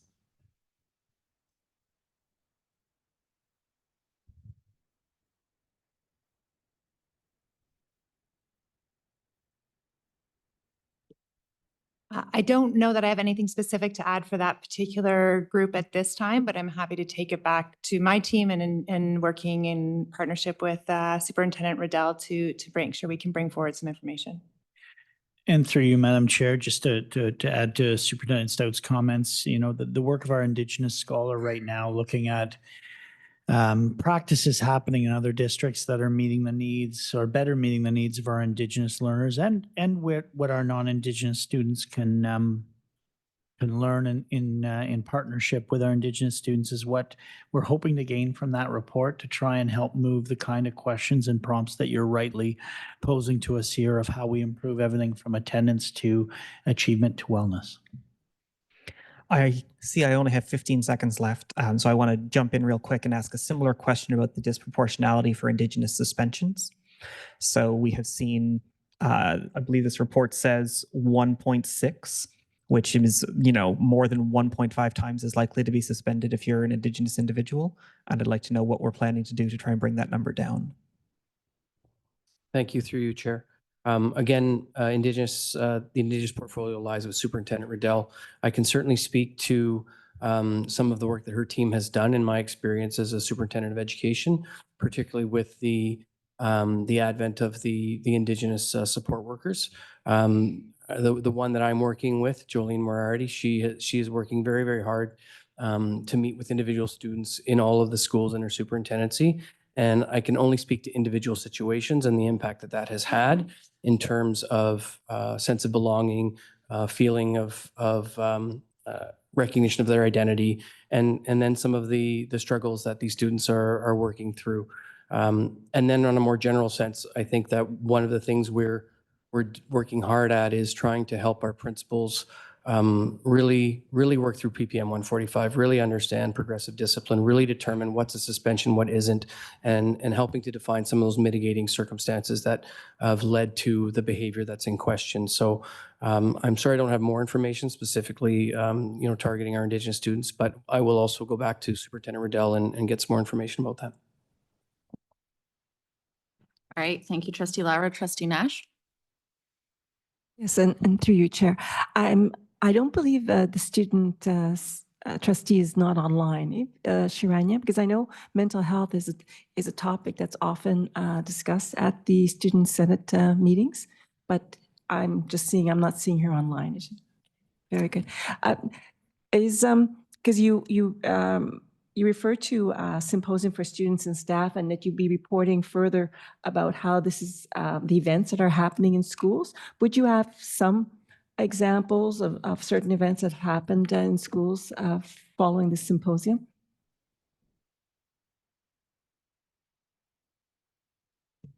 While Superintendent Stout looks quickly at her notes, one of the things that I will mention that we are doing with the Student Senate in speaking with the student trustees and some of the interest around learning more about students' experiences and mental health is one of the research officers on my team has actually partnered with the Student Senate to help come up with some survey questions to better understand what students are feeling and experiencing around supports for mental health, so that it can be a student-led initiative. We know that sometimes when we survey students, maybe sometimes they're either hesitant to participate or skeptical of the process, but a student-led initiative where the student senators are involved in the collection of that data with the support of a research officer to ensure that they're well-crafted questions, that the data is stored confidentiality. So it's a partnership that we're currently working through. Given our timelines, we might not be launching the survey until next year, but I think it'll be a really valuable student voice piece, and kudos to the student senators for leading that work. And I think, I'll start by saying that the Mental Health Champion Symposium was a recommendation that came forward from the Youth Action Committee for Mental Health.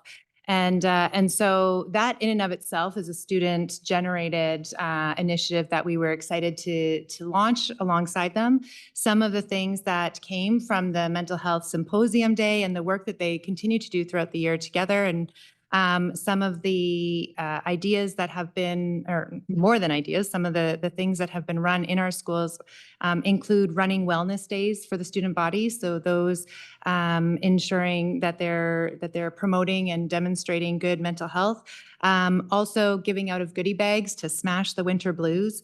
There's a Smash the Stigma event that have taken place at some of our high schools. So those are some of the initiatives that have been listed, but I think the bottom line here is that the goal of the mental health champions was to really elevate the student voice, to ensure that we were listening to them, that we were ensuring that we were embedding what was being asked from them through their voice. I think there are some of the other pieces that come to mind around those student wellness kits, where we have created kits to be given out to students, some of the affirmation statement cards, and on the back of them, there's a QR code that links directly to our website that demonstrates where students can go when they're in times of need, or who else they can reach out to if they're not necessarily feeling connected to someone at their school. So those are some of those initiatives that have come from that. There are many more that I'm sure I haven't listed, and I know Emily probably would like me to highlight,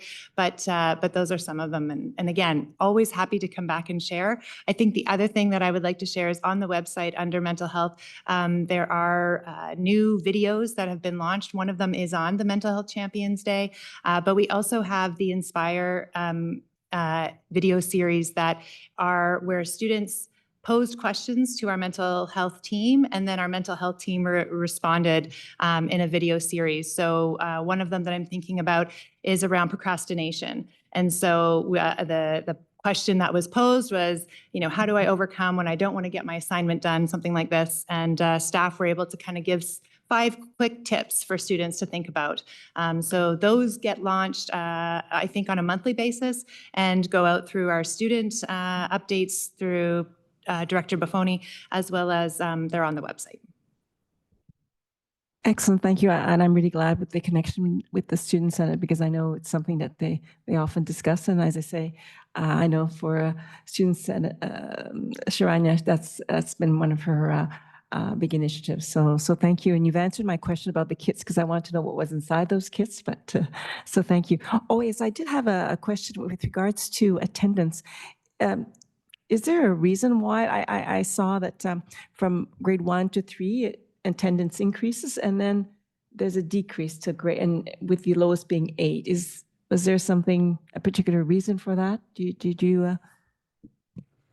I don't have a particular explanation for it. It is consistent with trends that we do tend to see, that attendance does tend to sort of go through different transitions at different grade points. But I don't have a particular explanation for the trends at this time.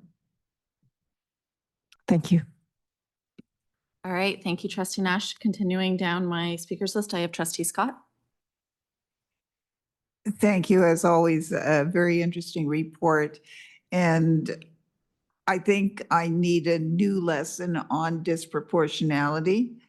I've been puzzling over the data, the detailed breakout for the question from the school climate survey on bullying over the past 4 weeks, and trying very hard to understand why some things are grayed out, which suggests they were seen as disproportionate, and other things which are not, even though they are really very much out of the range in terms of underrepresentation and overrepresentation.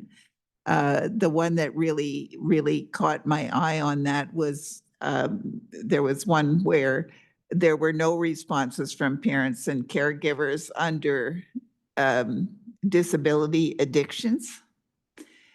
And that was flagged as disproportionate. But there, the 2.2 disproportionality index for the grade 7 to 12 students was not.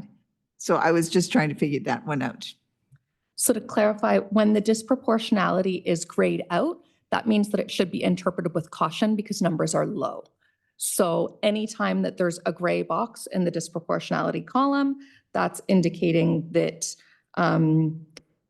counts are low. And so those responses are displayed in red when we're reporting the numbers, letting us know that it's less reliable because it's such a small group. So that's why we gray out the disproportionality. If something is overrepresented, the disproportionality is above 1. If it's underrepresented, it's below 1. But there's no conditional formatting in terms of colors around whether it's disproportionate. Yeah, I guess what I did was I misinterpreted the shading rather than misinterpreting the numbers, because certainly there are some very concerning numbers here.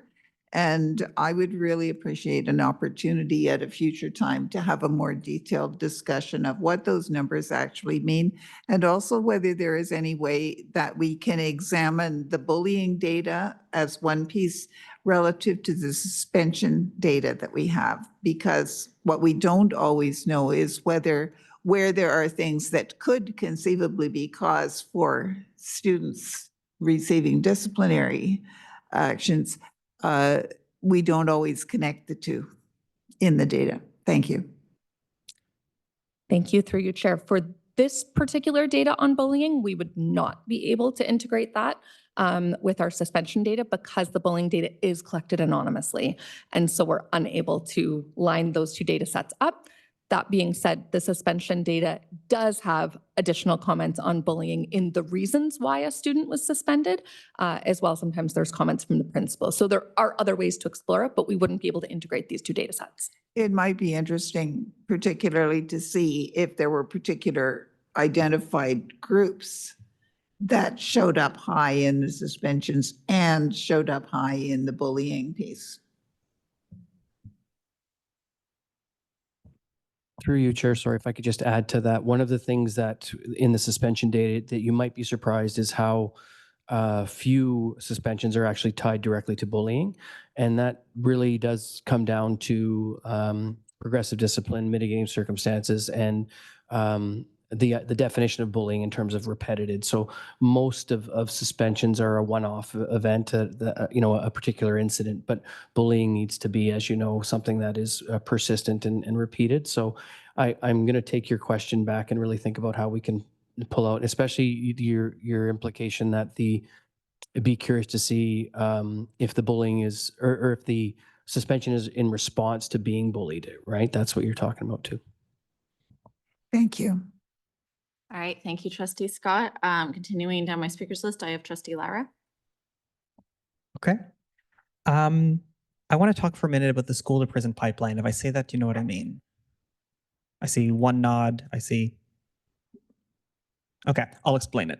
The school to prison pipeline is like an academic concept where students who are regularly suspended end up engaging in a criminal justice system, and it ends up, instead of pushing them out of school into a post-secondary point or a workplace or the apprenticeship, they end up ending in prison. And so I am worried about the disproportionality with particular groups in our data sets that we are reinforcing or supporting a school to prison pipeline for specifically Black and Indigenous boys. And I'm wondering if there is any work or what work we are doing to address the concerns that exist around school to prison pipelines. Through you, Chair. Thank you, Trustee Lyra. I would say not specific to that that pipeline. I would say for sure that there's a recognition of the disproportionality in who is being suspended in our schools, particularly in secondary. And so as we work through individual situations as well as schools that have repetitive suspensions or repeated principal investigations, we work with our community partners. We work with our board resources. We work with local imams, for example, to try and do some proactive work, but also mindful of the fact that our proactive work doesn't want to be seen as targeting a particular group or group of students. And I'll say that that's very difficult work, new to the district, and certainly new to this from my perspective. Again, many of our community partners do not have they have staffing shortages. We all know how important relationships are with students, and in many cases we have staff who are forming strong relationships and then they're pulled to another school, et cetera. So it is something we're talking about in Safe Schools. It is certainly something we're talking about with our other departments, i.e. our Indigenous Education and our equity group. But as far as targeted implementation supports, we don't have anything specific right now. Okay. Is there any work being done to combat radicalization of specifically young boys? Because I think a lot of the instances that are going to be discretionary suspensions are going to result from behaviors they learned online or behaviors that have been fermented by radicalization. And I am concerned that we are not doing enough to address I'm going to use the word radicalization again, of young boys in online communities, and they're moving into school systems in the real world. Can we speak to that? Totally can. Thank you, Trustee Lyra, through you, Chair. We've lots of learning for me and moving to Ottawa in this regard, and our Safe Schools team has attended through the University of Quebec in Montreal radicalization group that is supporting education, secondary or post-secondary and secondary education. They came and presented to our principals. We had I think it was about a 25-minute or 30-minute presentation. We've also had a presentation from CSIS to our Safe Schools leads, which was extremely interesting and very revealing in terms of how, in particular, young men are recruited and what that looks like. So they're looking to present to 6 of our schools in the district in the next little while and then expand that presentation. So I would say we are at the awareness phase for sure, similar to the work that Safe Schools is doing around sex trafficking, similar kinds of what to look for, how to support students if you suspect. And so we are in the awareness phase, and we've been working with CSIS and through OPS as well to bring that information to our school leaders. Okay. The last thing I'm hoping to talk a little bit about as it relates to well-being and disproportionality, it's not spoken to specifically in this data, but I'm hoping that it can be in years future, is how often we call children's aid and on who we call children's aid. Because I have heard from community that there are disproportionalities when it comes to the students on whom children's aid is called, and how it is disproportionately Indigenous families who hear or who are impacted by the school system calling children's aid. And I'm wondering what work is being done in this front, and do we have that data? Do we collect that data? And can we speak to disproportionalities with that regard?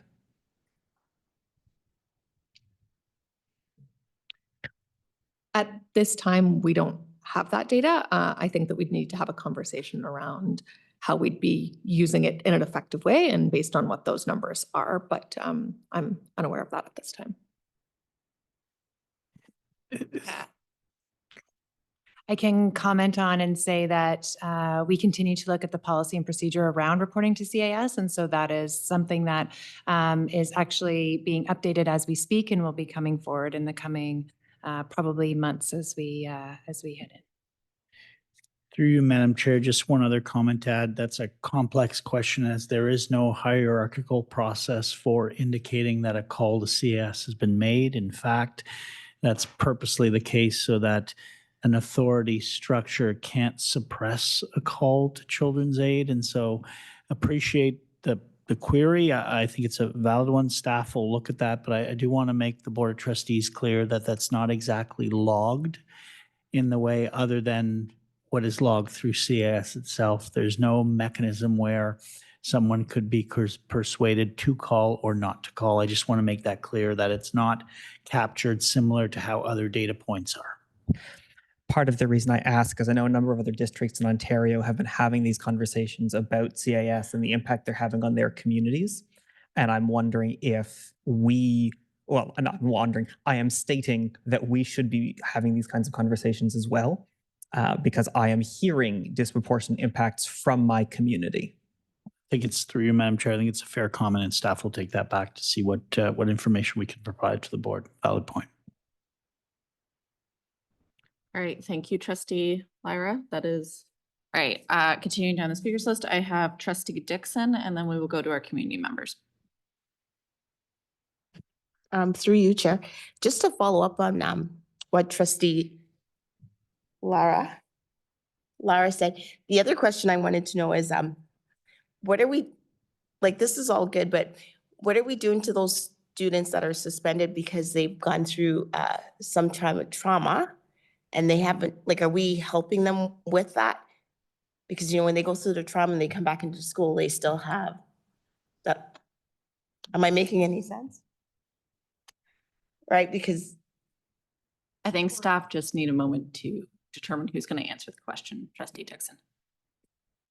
So I think what you're seeing here is that Superintendent Keene and I, we both hold interest in this in our portfolios. So through the Safe Schools Through Suspension program, there are mental health supports there. So if a student is suspended, they for a long duration of time, they can attend the school, SDSP school during suspension program.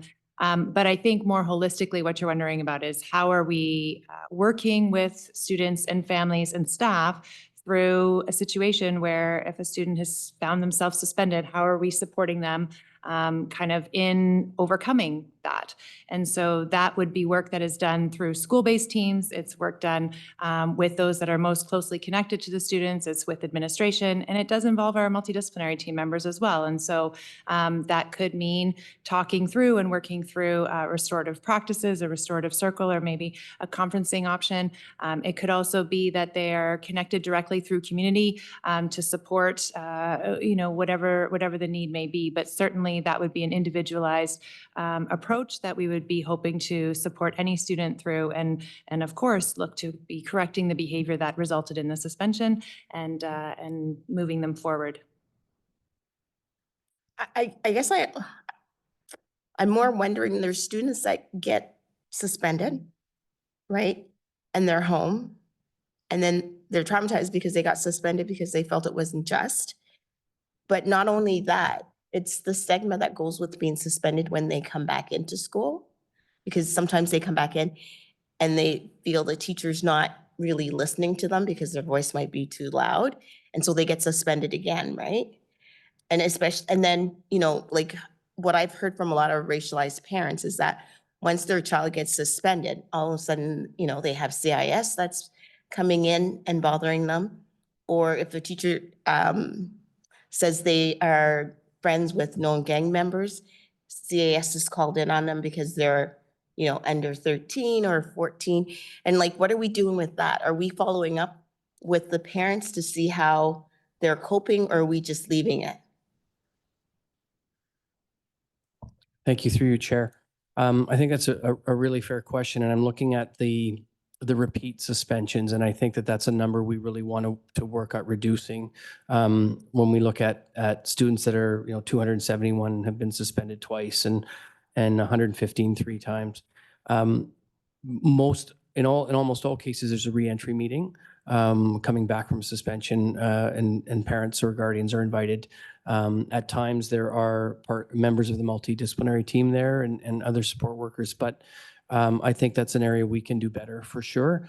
I think that the data that's disheartening for me is the repeat offenders and the conversations I have as a superintendent of education to say, I just had one today. So student coming off a 5-day suspension, and now we're going on, another 3-day because of another incident. And most often those are pretty complex cases, and it's not as simple as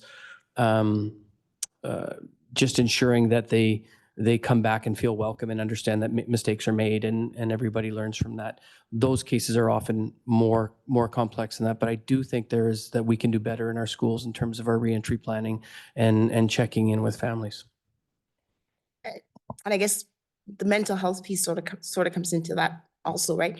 Are we supporting these students like through social workers when they are coming back because of the trauma that they've gone through, or are we just sort of on a one-to-one basis? Because there's a lot of them that go through that, and by the time, if they're 15 when it started, by the time they're 16, they've dropped down and gone through that pipeline also, right? So I guess I want to know, what are we putting in place? Like I've been here 3 years and I hear we're working on it.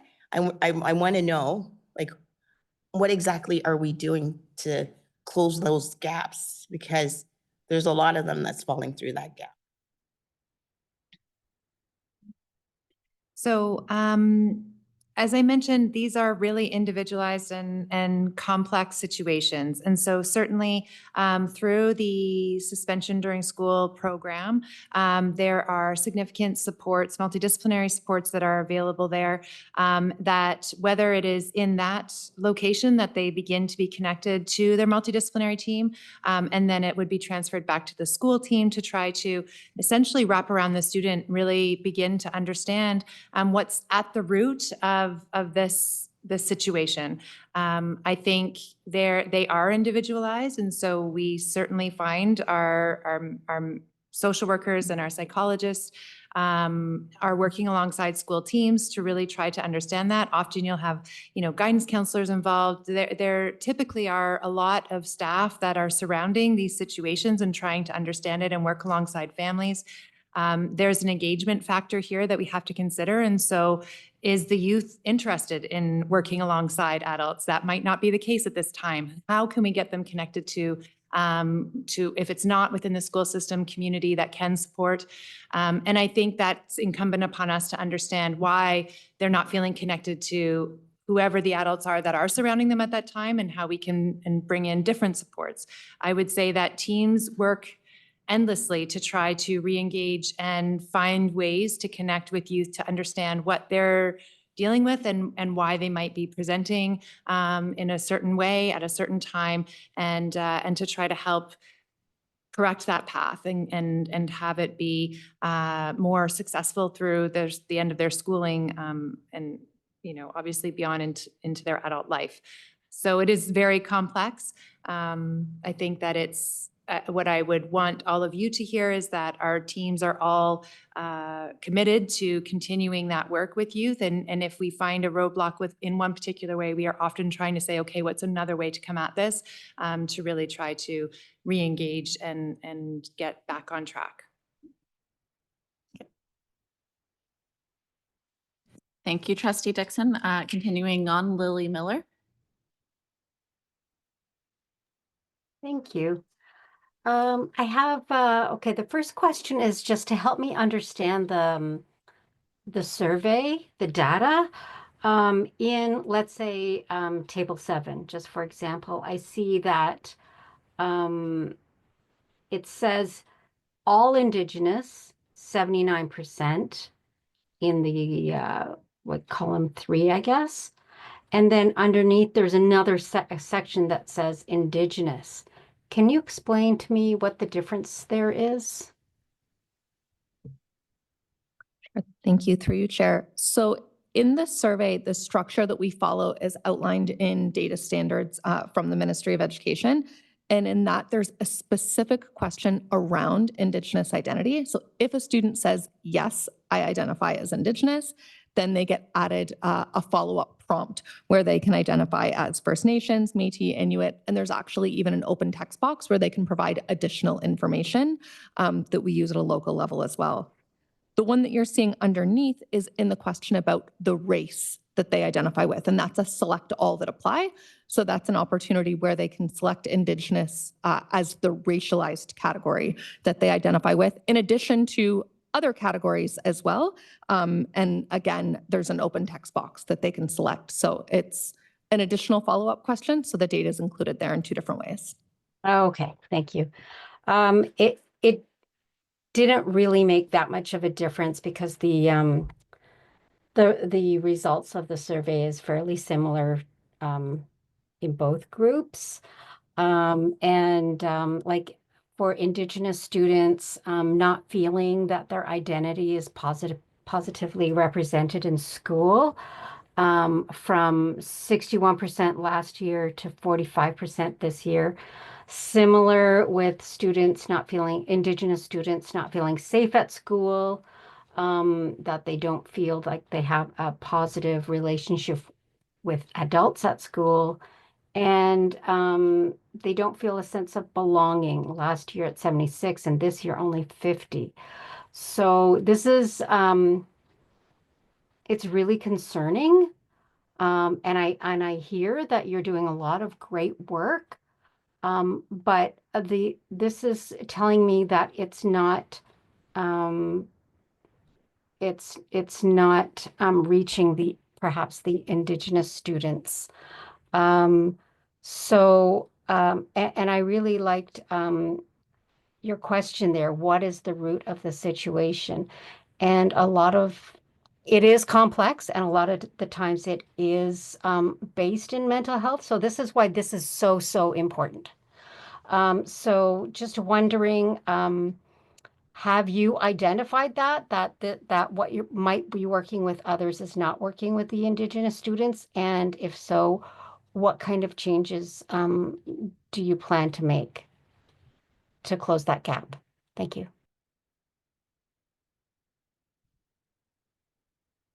Thanks for the question, Lily. So a couple of really broad pieces of information, I think, and then I think we will have to kind of defer to Superintendent Riddell and perhaps bringing forward some more specific information that she may be able to provide as the lead for the Indigenous education team. But what I want to highlight is that we certainly work very much in collaboration with that team. So we have 2 identity-specific social workers on our team who work really closely with the Indigenous student support coordinators, as well as the leadership team on the Indigenous education team.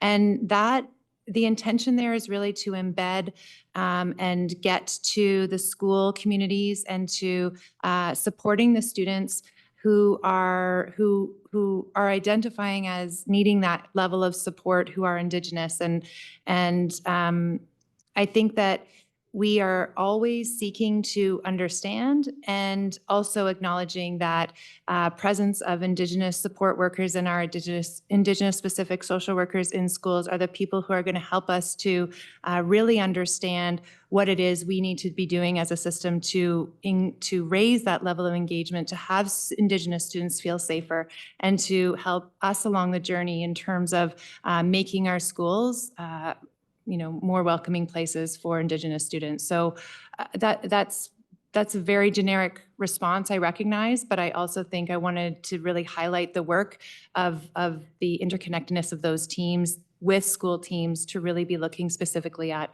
how school communities can be created. And one additional piece that I'll add from a data perspective, and I apologize because I don't have the previous iteration of the school climate survey here at my fingertips. So I'm unable to see the comparisons that you're making for this survey compared to the one that we did a couple of years ago. But I would want to highlight that one of the things that I'm really proud of for this particular survey is how much we increased the participation rate. And we know that when a participation rate for a survey is small, typically that's because it's the most engaged students and parents that are the ones that are filling it out. So even though we may see a decrease in terms of sense of belonging or engagement in this survey compared to the previous iteration, which again, I'm sorry, I can't confirm because I don't have it on me, that is additional context that I would want to consider, that we're hearing potentially from different groups of students and a broader representation of students. And that's important context to keep in mind when comparing one cycle to another.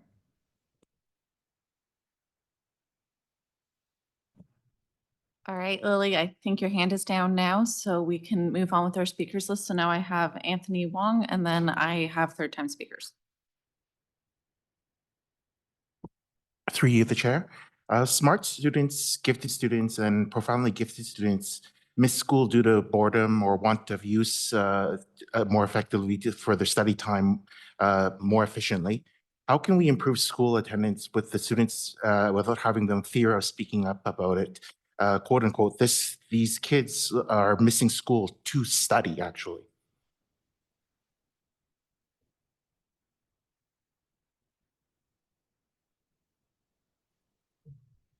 Thanks, Anthony. I don't know that we have specific data on that particular question.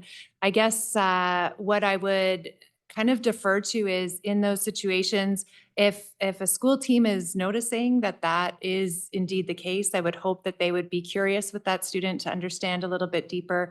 I would be wondering about the level of engagement in the course. If a student feels that they need to step away to study, is it because they're not engaged or is it because they truly feel they need to study more?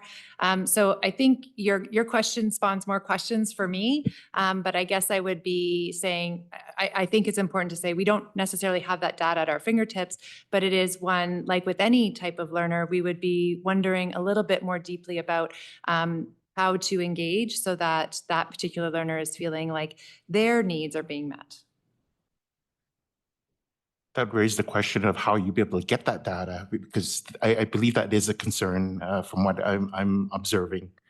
And so it'd be a good question to raise to try to get that data. And then how are we addressing the higher rates of absenteeism among students with special education needs, and what targeted interventions are in place to support their consistent attendance? Thanks. So I think very broadly, currently we're engaged in quite a lot of work across the district around attendance and engagement of students. So we are looking to roll out an attendance strategy for the district in likely next school year. But I think that we are having a lot of conversations with school principals around looking at the attendance data that they do have. And so understanding those students who are, we work in definitions around chronic absenteeism and what that means. We have, of course, with the ministry, there are times when we are legislated to engage attendance counselors. That is at the 15-day absent mark. However, there's a lot of work that happens prior to that mark that we need to be engaging in.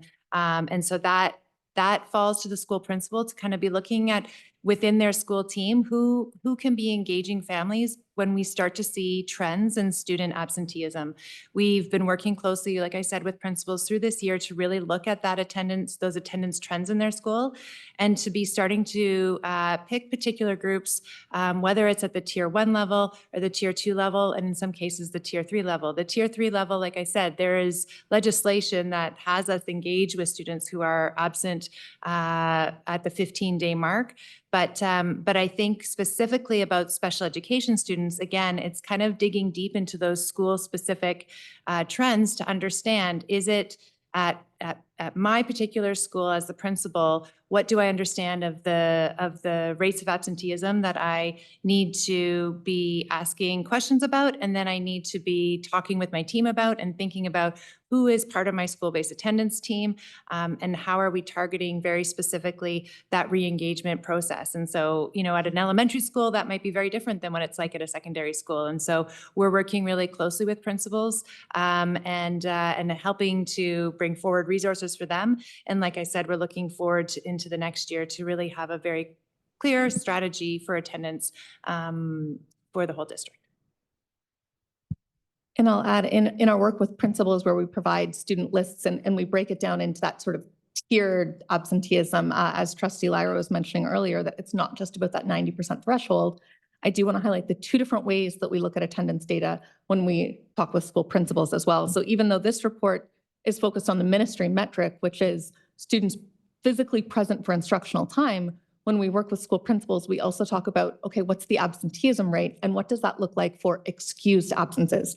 Recognizing that students with special education needs may have medical appointments or different things that would result in an approved absence that's coded differently, so that principals have the opportunity to explore that nuanced data that even though a student isn't at school, is there a particular reason and rationale for it? Thank you. Mhm. What measures are being taken to ensure that suspension policies are applied equitably, particularly for students with IEPs? And how are we monitoring for potential disproportionality? Thank you, through you, Chair. So that is really a great question. That's a number that really stands out to us when we look at this data.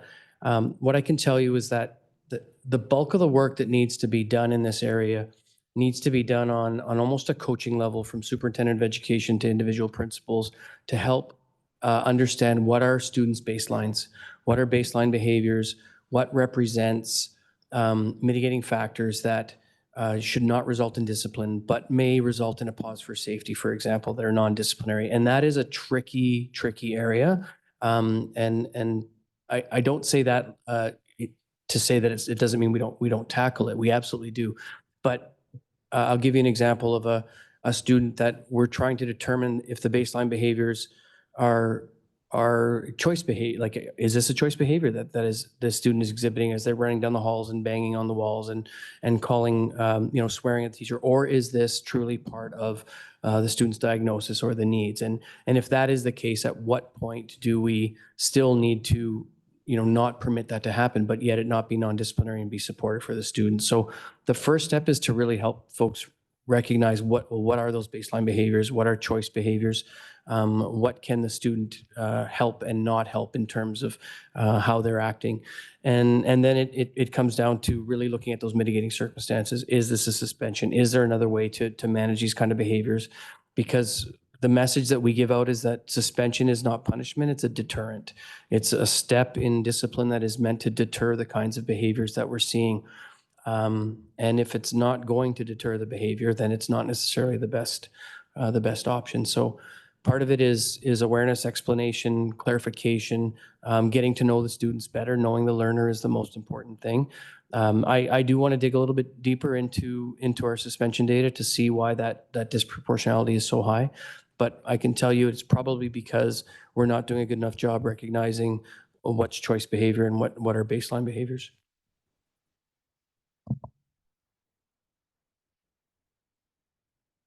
How are we evaluating the effectiveness of mental health support awareness campaigns among students with special education needs? And are these students accessing available resources at comparable rates to their peers?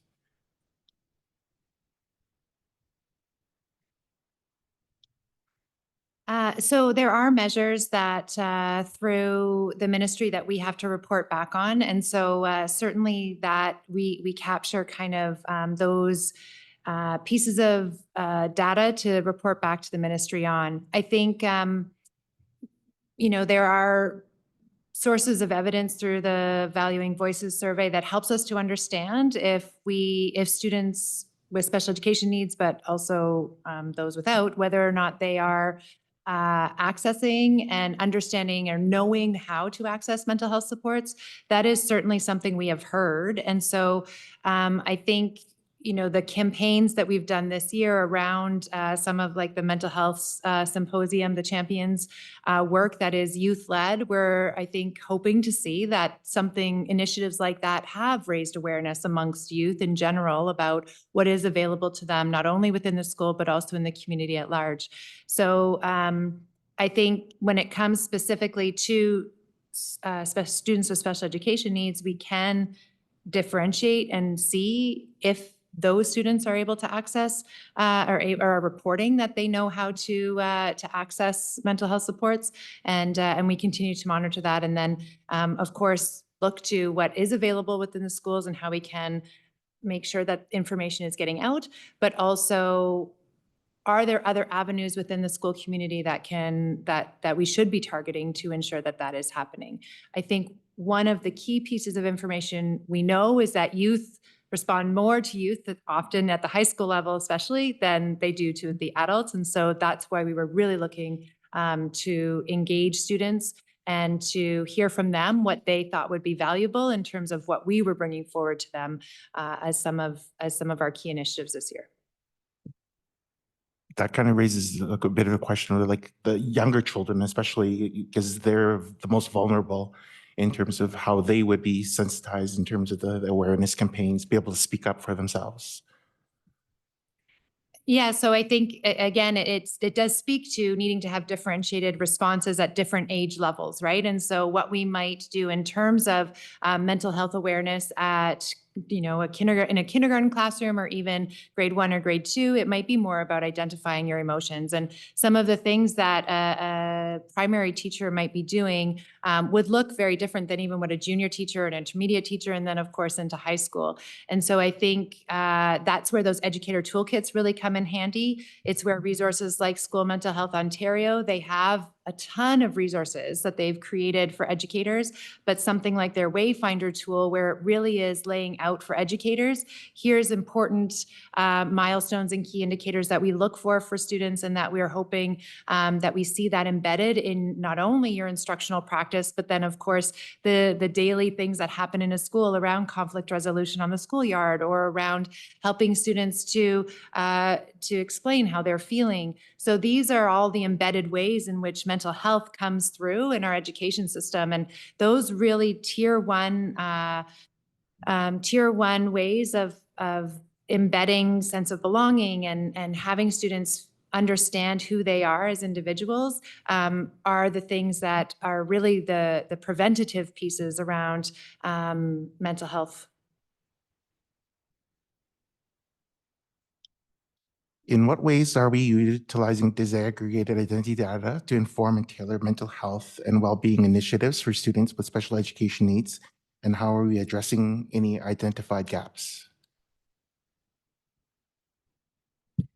So I think that the conversation that we're having here tonight is a really good example of the collaboration that happens across these different departments. And so when we bring disaggregated data forward, for example, on an evening like tonight, it does first go through a large number of conversations with us as our teams, with the senior team and the Director's Executive Council, really having an opportunity to unpack where we're seeing gaps arise as a result of this disaggregated data. And as I mentioned at the beginning, not just doing that at a district level, but doing it at a school level as well, where we know that sometimes a gap may not surface district-wide, but that we might see gaps happening at a school level where they can tailor supports at a local level to support those students. Thank you. All right, thank you, Anthony.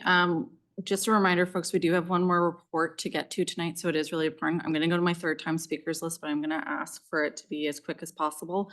So Trustee Lyra, please go ahead. Thanks. I thought it was done, but two questions have spawned from answers that you have given. My first question is about pause for safety statistics. One of the reasons we collect statistics on suspension is to make sure that we understand which students are missing days of instructional time. And I'm a little bit concerned if we are using pause for safety to remove students but not log that they are not in classes, that we are going to disproportionately impact the education of some students without recording it because they're not technically suspensions. Do we have the data on who gets pause for safeties and for what reasons? And do we have disproportionality data for that? Thank you, through you, Chair. We will be bringing a memo to trustees. It's going to go to DEC not next week, but the week after, and it will be the exclusion data, so pause for safety data. I'll turn it over to Andrea for the disaggregation piece. And it will be disaggregated by both our information system data as well as the Value and Voices survey responses. Excellent, thank you. My second question is about, I've written N, so I presume that means the number of people who filled out the survey. The high school students were 23,000 of about 25,000, which is an excellent response rate for any kind of survey. I'm a little bit more concerned about the elementary data. It seems like less than half of parents are filling out the elementary data. And I'm wondering, one, have we accounted for parents with multiple kids filling out the data for each of their children? Do they do that, or do they just fill it out once for their family unit? And two, how do we plan to increase the response rate for elementary parents? Thank you, through you, Chair. So when parents received the survey invite, it was pre-populated with the student's name. So the survey would say, this link is for, it would have the child's name in grade at school. So it was very clear to the parent with the hopes that they would fill it out for every child attending an OCDSB school. So we would have multiple submissions from families with multiple children. In terms of increasing the response rate, I think the best way that we can increase the response rate is to continue some of the practices that we were able to refine the last round, really relying on our technical advisor group, our community partners, having the opportunity to chat with advisory committees. ACE in particular played a pivotal role in helping us identify some strategies. But I think one of the most important things we can do is to show our community how we're using this data in a meaningful way. What would motivate someone more than seeing that the data that they are sharing with us about their identity is being used to inform decisions at the school level, at the boardroom table, at the classroom level. So the more effectively we use this data, I think the more will inspire people to fill it out. Okay, how do we plan to show people that we are using their data well? So a lot of the ways that we do that are through some of the initiatives that we talk about when we do the disaggregation of the school climate data. We included it in our community newsletters. We had an infographic design that was shared with the website and shared on social media and some other ways such as that. We also are bringing these reports to the advisory committees as well for further discussion with hopes to spread word in the community. So. Okay, thank you.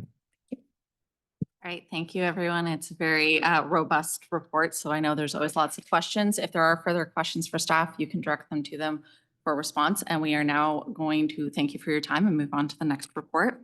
So I'm going to have staff introduce the next report, and then if needed, we can take a 5-minute rest break. But I'm going to look to the director to introduce report 25-023, elementary program review implementation.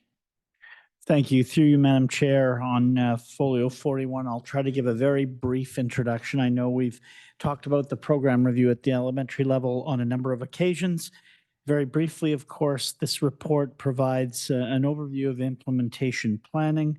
You will note through our strategic links a series of hyperlinks to the initial consultation report that spawned the review, and a series of 6 reports in total to date on the program review since the spring of 2024.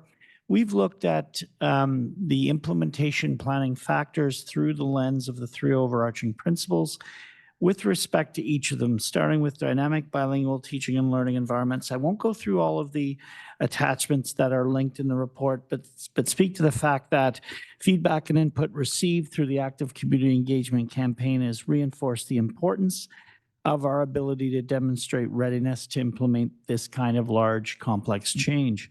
To this end, staff have worked on a series of important aspects related to dynamic bilingual teaching and learning environments, pending board approval, of course, which are already really underway to modify organizational structures, including our schedules for schools. You'll see in one of the appendices. Plans to prepare educators in classrooms, including professional learning opportunities and learning resources that will be reviewed, as well as key resources to synthesize learning elements or pedagogical frameworks, and we've got an example therein. With respect to continuum of inclusion as an overarching principle, providing of a continuum of inclusion within each school ensures that decisions are tailored to the unique needs of every learner, their interests, their readiness, their profiles. Decentralizing our support services to each school site enables a wider range of assistance for all learners. This includes options for multilingual learners as well as those with special needs, encompassing the potential for full inclusion within the standard classroom, targeted withdrawal assistance, and specialized program classes. You'll note within that section that we've got some commentary for trustees around transition planning, a review of key roles and responsibilities for our staff, professional development opportunities, and the creation of program guides, in particular for the specialized program classes. With respect to community-based education, we know a lot of our feedback to date was based on that. The operational considerations identified in previous reports include transportation changes, managing impacts on students and staff, developing a process to manage exemptions, and site-level changes. With that, you'll note on folio 48 through to folio 52, we've got a series of considerations, including the impact on extended day programs, supporting those student transitions, human resource implications, transportation through OSTA, site-based renovations as mentioned, various school naming process changes, building of school communities. As well, I'll just note very, very quickly and then open up to questions. I know that time is a little bit tighter this evening. We are bringing forward in the resource implications a recommended budget of approximately $375,000 for transition implementation purposes. This is solely to support a project lead, as well as some of the working group, release time predominantly, to do the kind of transition planning. The vast majority of the rest of the aspects for implementation planning will be covered within the district's ongoing programs, services, departments, and portfolios within their annual operation plans. A good example is some of the capital changes we make will come forward in the capital plan for the upcoming school year, preparing for the fall of 2026. So with that, I know there are attachments that you'll note within the report itself. Happy to open it up to questions. All right, thank you, Director. And before we open the floor to questions, just a reminder that tonight we are focused on report 25-023. So this is the one on implementation. In May, we will have the entire elementary program review with recommendations coming forth to the board for further questions and discussion. So with that said, I can open the floor to questions. Trustee Nash. Yes, and thank you, and through you, Chair. Things which I'm hearing and getting most emails about, and I've been forwarding the comments to the appropriate staff, is regarding the exemption process, the extended day program, and particularly very, very serious concern with regards to will there be space and additional costs for parents. And as I say, those were the two main areas where I'm hearing from constituents. So I'd really like to have more details. So firstly on the exemption process and then on the extended day program. Certainly, through you, Madam Chair, I'll address the first one, the exemption process or exemption provision, and then turn it over to our Manager of Extended Day Programs, Julie Sear. A process that staff is looking to put into place that's fair, transparent, and equitable in nature will be developed through the spring and summer and rolled out to the system in the early fall. Applications for an exemption provision related to the elementary program review in and of itself will be considered centrally based on clearly communicated criteria. And so a few examples just to highlight might be sibling considerations, where there's been a particularly unique aspect of, say, a program disclosure and a creation of a community school and how that might impact a multi-child family. Might be the avoidance of multiple school transitions in a short period of time. So a good example there would be a student moving 3 schools in 3 years, which feels like too big a transition. Can we eliminate one of those transitions through some kind of an exemption? Or other hardship considerations that we may not be aware of, and subject, of course, to planning considerations. Is there space and program impacts for either the sending or the receiving school? The timelines will be such that families will know whether their applications have been approved prior to the end of the calendar year, that is December of 2025, so that we've got lots of time in place for families prior to the change happening in the fall of 2026. It's important to note here that cross-boundary transfer processes will still be available as they normally are. This exemption provision process will be different in nature specific to the elementary program review, so that cross-boundary transfer requests unrelated to the EPR will continue intact. So I wanted to share that. Staff right now, in addition to some minor additional boundary changes being made, are beginning to look at that process. We'll bring that information forward as quickly as possible to the Board of Trustees and the public. Certainly, I as quickly as possible, because that's something of very big concern to constituents and families, and understandably so. In the final recommendations, will we see some of these exemptions possibly included? So through you, Madam Chair, I really appreciate Trustee Nash's commentary. Staff is looking to provide as much as that information as we can, as proactively as we can. We know we won't be able to accommodate every possible exemption requested, but we'll look to bring as much of that forward as quickly as we possibly can. So again, so bring it forward. Will they be part of the recommendations that as trustees we will be voting on? I think through you, Madam Chair, appreciate Trustee Nash's commentary. We'll look to include as much as we can in the recommendations. For some sites, for some areas, it's easier. There's just simply more room. For others, it's more complicated. Staff right now is looking at that in the hopes of bringing as much forward as context for consideration in the recommendations we're bringing forward. Thank you. And also the extended day program? Yes. Pardon me, through you, Madam Chair, I'll turn it over to Julie. Good evening. In particular, the revised elementary program review really considered the impacts of the grade confederation. So I will say that the new review really permitted us to really evaluate the impacts by not changing as many grade configurations. So there's less of an impact. I would say it took away the majority of the impact for the extended day program, either it would be for the OCDSB or for our third-party community partners. If it comes to situations around boundaries, we would treat boundaries like we do in any other year. If there are transfers between OCDSB schools and ODSB EDP programs, families will get priority through the transfer process. And in that regard, we hope to support as many families as possible. I will say from a caveat perspective that it will also depend if there's space and if there are enough staffing to be able to accommodate as many families as possible if there is a sudden increase in transfers. I could say from my point of view, from the amount of emails that I'm getting, the amount of emails that I'm getting have subsided quite a bit due to the fact that we readjusted the grade configurations.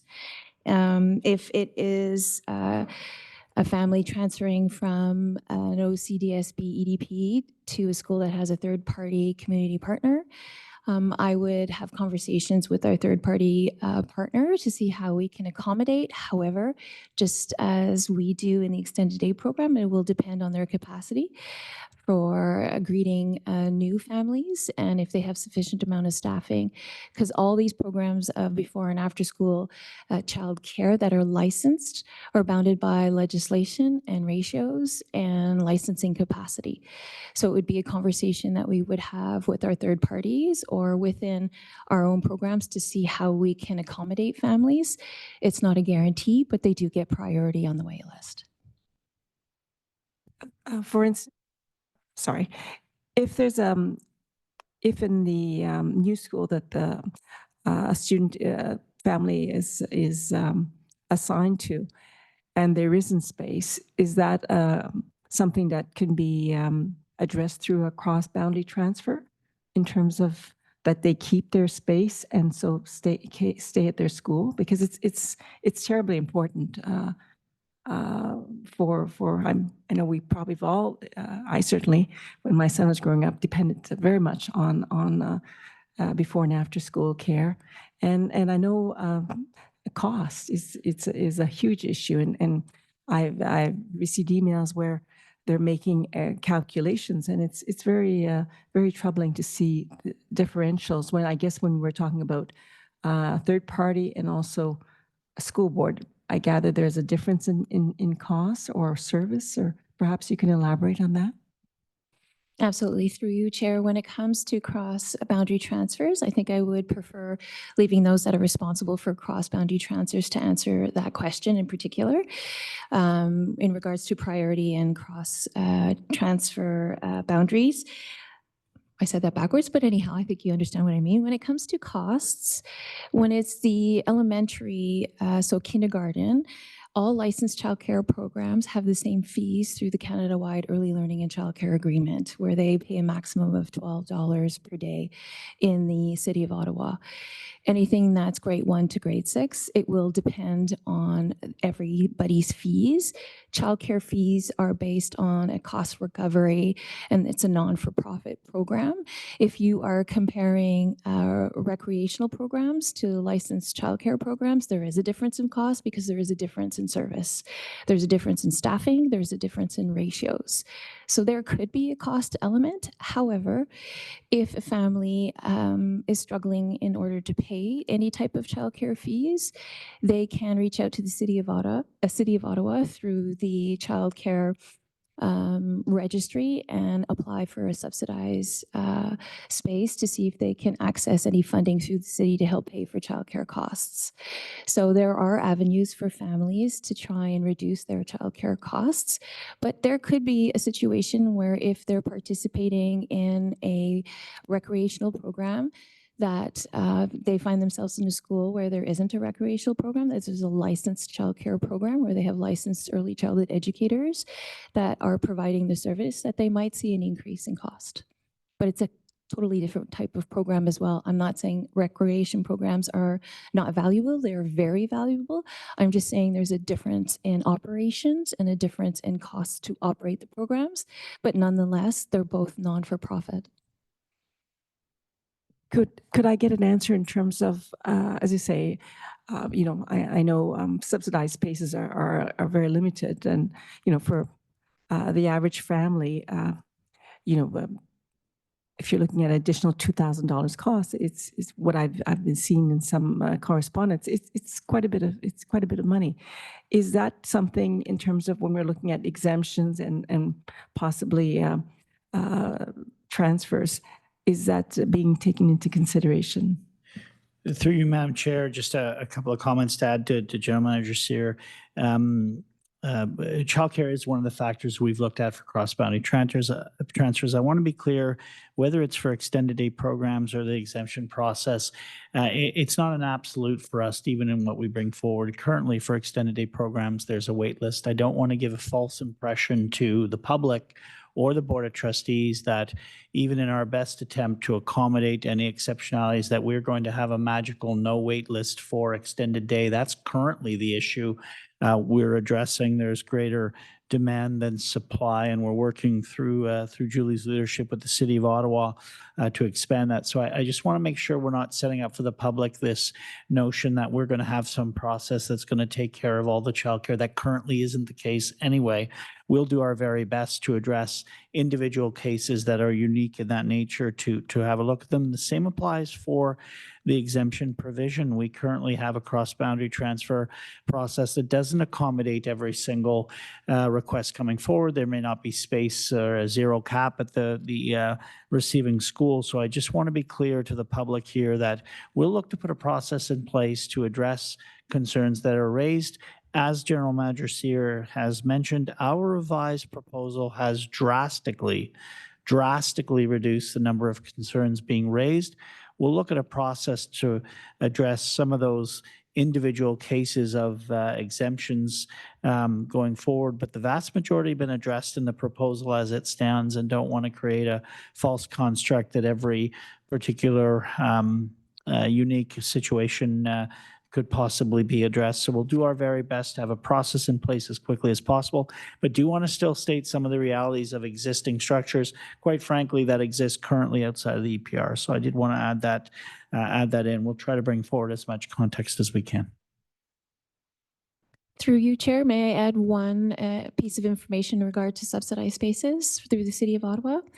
I would also like to mention that due to that we have the Canada-wide Early Learning and Childcare Agreement, the city now receives, or it's easier in regards to providing subsidized spaces because the ministry funds childcare fees for 0 to children that are 6 years of age. So I will say that the wait list to access subsidized spaces has decreased substantially, and some families could qualify for receiving full coverage of their fees or partial coverage of their fees. I just wanted to add that information in regards to subsidies through the City of Ottawa. Thank you. All right, thank you, Trustee Nash. There's nothing further? Right. Not at this time. Thank you. Thank you, Trustee Nash. I have Trustee Bell, and then I have Trustee Scott. Trustee Bell. Thank you very much. Through you, Chair, I want to thank Trustee Nash for bringing up some very important questions that I've also been receiving and would like to seek clarification. When will the criteria for grandparenting or transfers be available? Will it be available before the vote? Thanks. Through you, Madam Chair, on for Trustee Bell, great question. On page 7, you've got final paragraph into the exemption process. 3 good examples that have come forward to staff's attention around where we might consider an exemption. The sibling considerations, 1, that notion of multiple moves for a student in consecutive years where we might be able to offset one of those moves. And then there are other hardship considerations. There may be some really unique circumstances that will be brought to staff's attention. So that's a good example there of the kind of criteria we would look to put into place, because those are examples of what we've heard. We'll make sure that in the recommendation report we delineate those so that they are captured. They represent the spirit of what we've heard in terms of an exemption a process provision in some sort. So that's something, Trustee Bell, for you as examples. But beyond that as well, just want to make sure it's clear. That's subject to the planning considerations of available space and program impacts not being detrimentally influenced by any exemption process pieces. So again, they're there. We'll make sure we continue and flesh that out to the greatest extent possible for the final report on recommendations. So in essence, yes, they will be there. Great, thank you. So I'm understanding that we will have that criteria mapped out before the vote comes to us. And then the second question is, what schools will have the possibility to do transfers based on sustainability of their school and I guess the ultimate school? When will we have that information? When will schools know whether or not they would be considered for transfers? Thank you. Through you, Madam Chair. Trustee Bell, great question. Staff's working on that currently. Some are a little more obvious than others, especially when it comes to capacity where a student might be or a school might be over enrolled, so that would have less room, for instance, to take any kind of exceptional provisions in some capacity or other. Staff's working on that. We'll try to have that forward as quickly as possible, and some indication of that again in the recommendation report, if not fully mapped out. We'll do our very best to have that there. But a lot of cases, again, the vast majority have been addressed by the revised proposal in and of itself. Will we have it before the vote, or it's not determined yet? Through you, Madam Chair, staff is working on it. We'll have as much context as possible for the vote. It may not capture every single example, partly because we're not entirely sure what it is that parents and guardians are looking for. In some cases, they want their children to be together. In other cases, it's actually the case that they don't. They're fine with their children being in different schools. So it really depends on what parent, guardian, caregiver requests come forward. We don't want to make a blanket assumption that all parents in any given community will want one aspect or another. We'll bring as much context to demonstrate where there's capacity as possible for the final report. Thank you, through you, Chair. When will we know whether or not there will be space in the third-party daycare setting? When will the parents be able to start making plans? Or will we know if there is space for the planned numbers of transfers before the vote? So through you, Madam Chair, again, we have daycare offerings in the vast majority of our elementary schools. We're not making the extent of revisions in the revised proposals as was initially planned. So as General Manager Sear mentioned, you know, a lot of that remains intact simply because we've got a daycare in that area. We've got daycares filled. I will again remind the Board of Trustees, we currently have a wait list that I think is in the thousands. 5,000 is something maybe less than that. Manager Sear, I'm going to ask you to help me out with a number on where that wait list is. But that is in place currently. So we'll again look to expand daycares in collaboration with the City of Ottawa wherever we can. I'll ask the General Manager just to comment on the wait list number. My apologies. Sorry, apologies. It's just the timing. When will we know? That's the question. When will the parents know if there will be space or not? Through you, Chair, knowing if a childcare has space a year in advance is very challenging because it will depend on how many children are currently in the program. It also depends on their licensing capacity. For the OCDSB in particular, when we went through the licensing process, we tripled our capacity than what we normally have. So sometimes space is not the issue, but finding the sufficient amount of qualified staff can be an issue. So to provide you with data for third-party operators is not possible at this time because it will be truly dependent on what their capacity will be at that time and what their registrants are at that time, and that's a year away. I can tell you that from an OCDSB EDP perspective, we started the year with 2,000 on the wait list, and now we're currently down to 700. So sometimes you might not get in at the beginning of the year, but we make every effort possible to find the amount of staff. Also taking in consideration that we're legislatively bound by ratios and legislatively bound by how many individuals that are qualified to work in a center, and so does our third-party operators. So to provide you with that type of data before the vote is absolutely impossible because it will totally depend on what the numbers are going to look like throughout next year and what September 2026 will look like. Thank you. Thank you. And through you, Chair, I guess I'm thinking about Cambridge again. We know it's going to double in capacity when it comes to the number of students. And so will we be able to get the numbers of staff in there to support those students for 2026?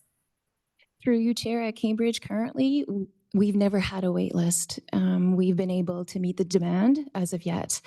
We have capacity to increase to be able to meet the demand, but I must caution that it will depend if we can find a sufficient amount of qualified staff. Because ideally what you do is you use your full-time staff that are in the kindergarten programs, and then you hire another one, and that's why we have the model of 2 educators and 1 OCT. But dependent on how many kindergarten classes that you have will dictate how many registered full-time educators that you do have. And then you need to find part-time staff who are not qualified to fill in the gap to ensure that you have sufficient amount of staff to meet your legislative ratios. So I can say from a Cambridge perspective, it hasn't been an issue thus far. But if we start to see more requests for space, as we would normally do, and based on if we get emails and so on and so forth, we really work hard to anticipate what the registration could look like, and we try and hire based on the demand that we do have and based on the number of kindergarten classrooms. Thank you. Through you, Chair, changing topics. I appreciate the answers very much. I'm thinking about French language support. So we're entering into a new era where we're going to be providing French immersion in all schools. You can enter between grades 1 and upwards to 3. So currently right now, I know that, let's say for the example here, my daughter is struggling to stay up to date in the French language programming. And currently, I understand that resources to support children that are struggling in French are in fact very strained, if available. And so, with this new stage in implementation, what would French language support look like in a classroom? Additional French language support. Thank you. Through you, Madam Chair, I'll begin and turn it over to Superintendent Reg Laverne from a program perspective. 2 comments to start. One, we're very fortunate as a district, even with the large complex nature of this program review, the vast majority of our schools are at least dual tracked already. And so we are talking about a fewer number of schools that would be implementing some kind of a refresh to resources. And in addition to that, and I'll turn over to the superintendent to talk to some of the work that's going to be happening over the next year plus. We understand from our data that the vast majority of parents and guardians have decided on a relatively early immersion program long before their kids hit kindergarten, somewhere around the age of 2.5, when they start to envision their children in school. They're not waiting till the long weekend of grade 1 to make a decision on immersion. And so we know our trends are vastly towards entry at the earliest age possible, grade 1. There's relatively fewer in grade 2 or 3, but that's part of the reason we've kept a little bit of flexibility for those parents who just want a little more English instruction before they have their students enter. And then the last opportunity would be grade 3 for a number of reasons. One of which is you don't want the gap between those students already in an immersion program and new students coming in to be so wide that it would cause issues for staff in terms of program viability and genuine teaching that would have separated so much the kids who were there earlier. That's an important point. The second one is that at a certain point in time, you run out of actual instructional hours to be in French immersion by the end of grade 8. So grade 3 would be the last year for entry, but we expect the vast majority to be coming into grade 1, but this gives them a little more flexibility. I'll turn it over to Superintendent around some of the dynamic bilingual learning resources for our classrooms moving forward. Good evening, everyone, and thank you through you, Madam Chair. Over the last couple of years in program services, there's been an increase in the professional development that is provided specifically in French language for French language educators to strengthen their foundational literacy skills, especially at the primary level. So we've seen an increase in that, and we plan on continuing that and continuing to increase that as we're moving forward as well.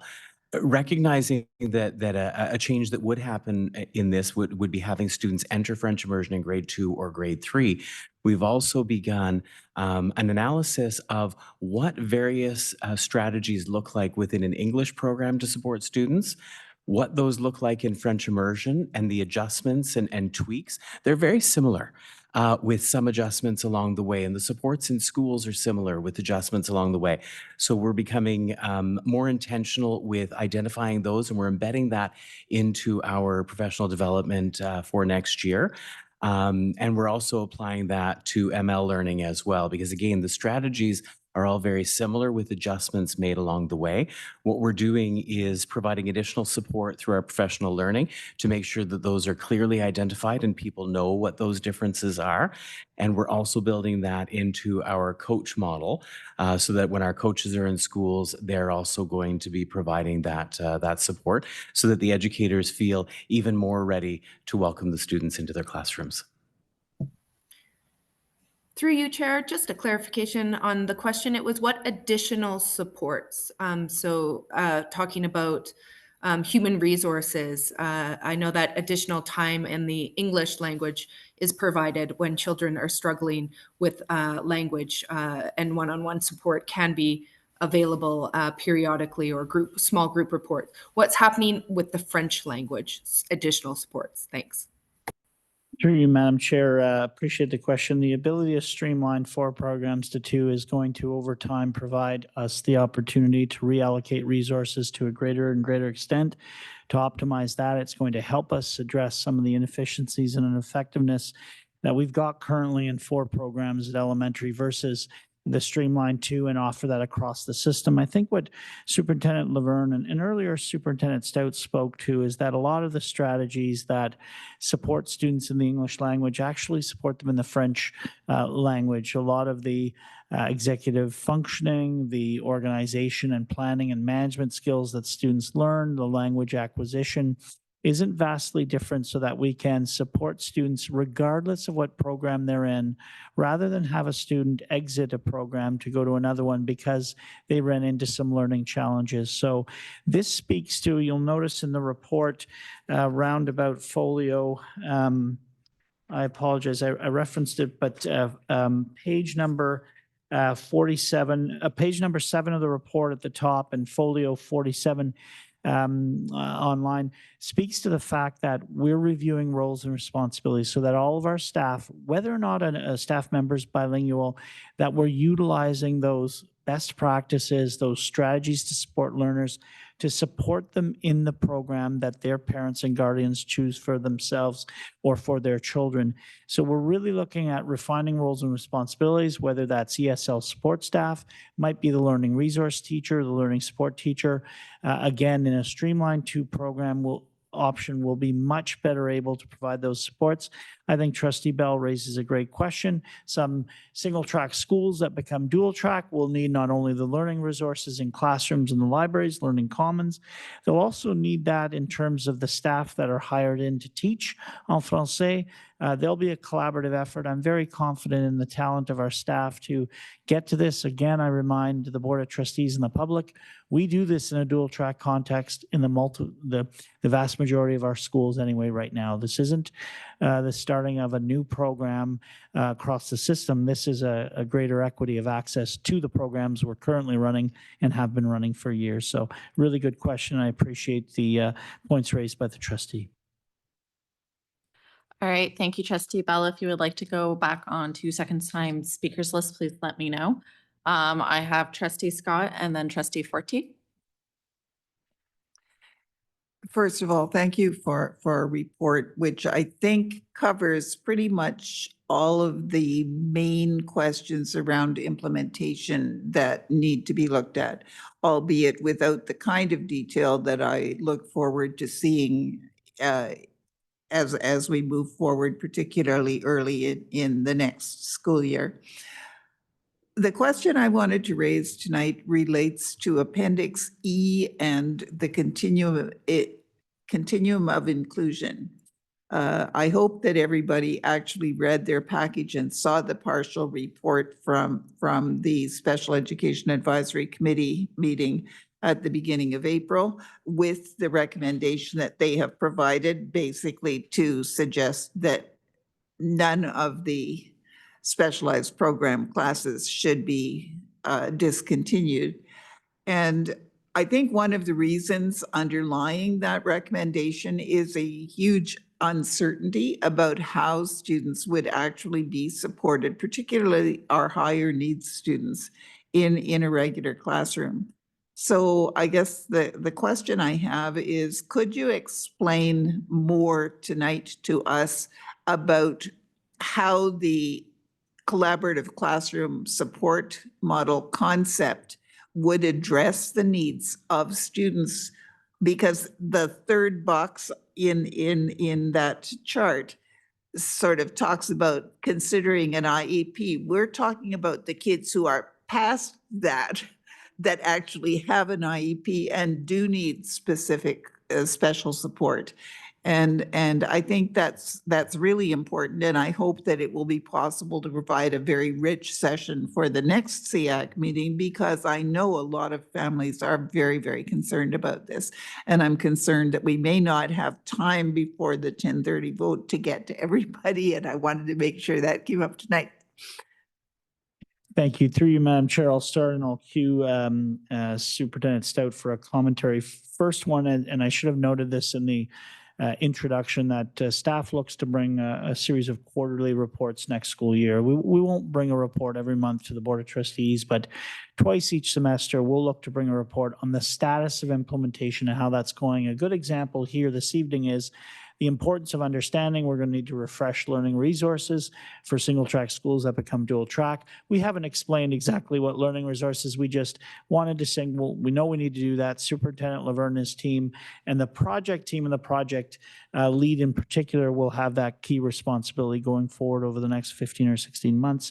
The second point is I just want to reiterate, there's a number of system specialized program classes that will remain in place for our students with our greatest learning needs. What staff is bringing forward is a discontinuation of a number of them, but the vast majority remain in place, much like the comment that we're already running dual track in the vast majority of our sites. The same applies for special needs. We've carefully selected a smaller number to discontinue towards a move to greater inclusion. So I just wanted to make those 2 points because I think Chair Scott's points are very valid, and I'll turn it over to the superintendent. Thank you, Trustee Scott, and through you, Chair. So just to jump off of where Director Buffone kind of landed, I think we have acknowledged that there are significant areas of support that are required for specific students, and that one of the ways that we support students can be through a specialized program class.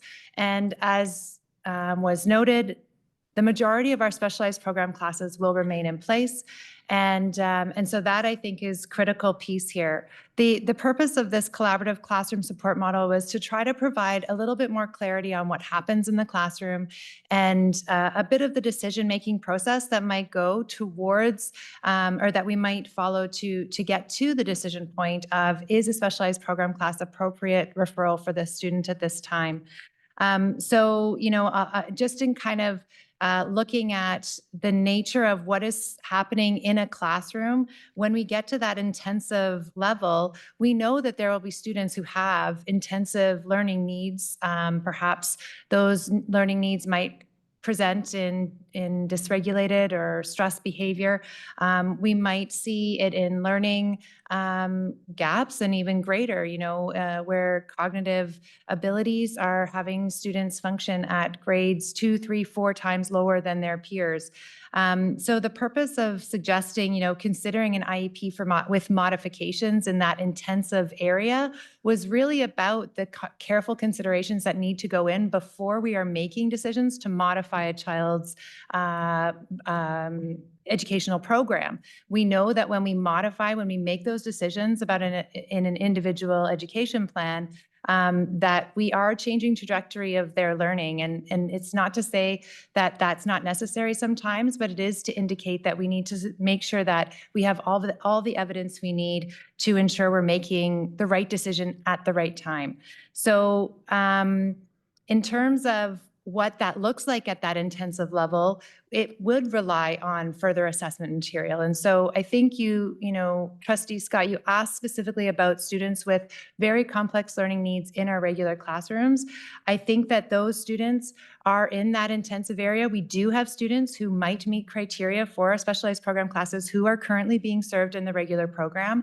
And we have to look at what those differentiated supports within the school team, what those are that are available.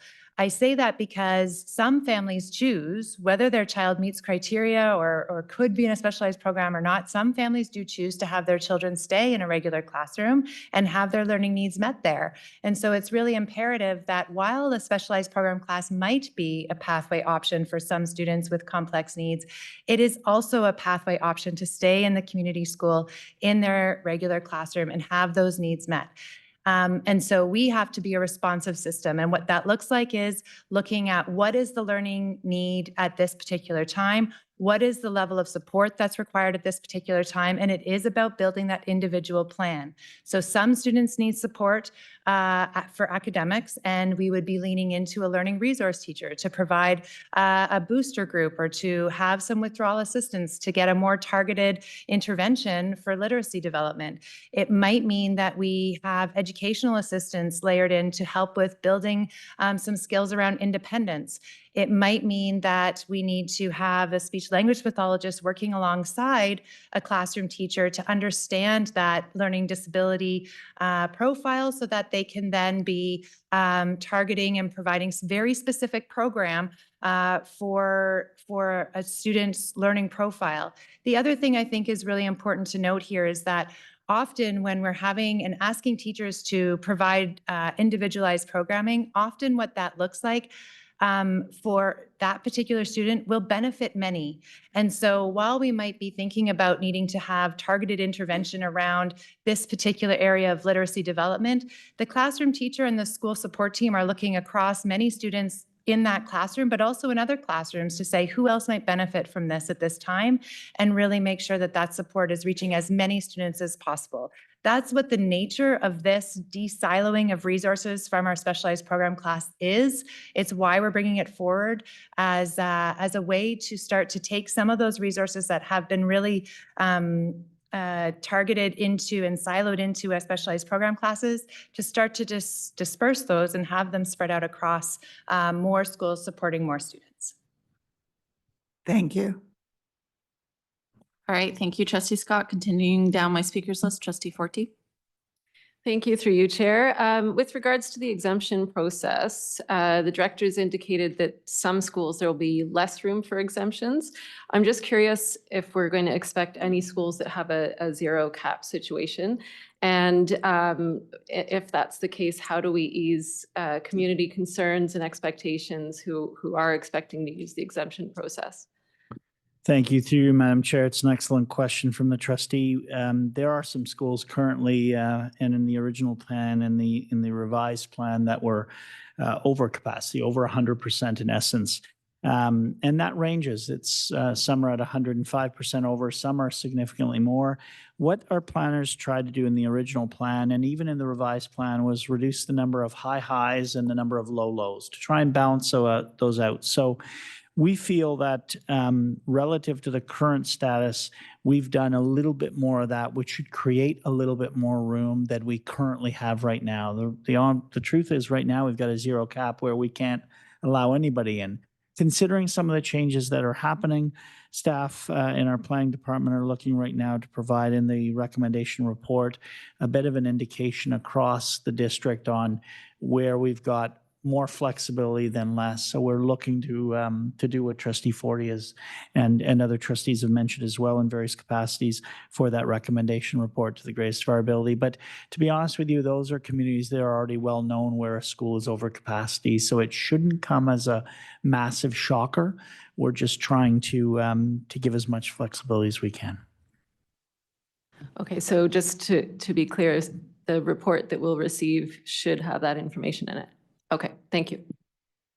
All right, thank you, Trustee Forte. I am now going on to my community members. So I have Anthony and then Stephen. Anthony, please go ahead.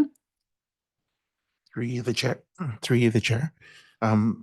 Thank you for Superintendent Stout for earlier the presentation there.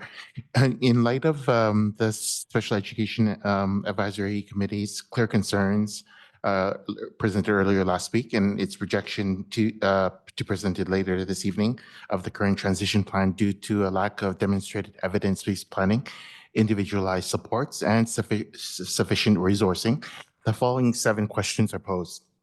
What is the specific evidence-based framework informing this transition? And can the board clarify why this framework, along with supporting data, has not yet been shared with the SAAC and other stakeholders? Can the board clarify when it will present this framework so trustees can make a publicly accountable decision concerning SPCs and inclusion?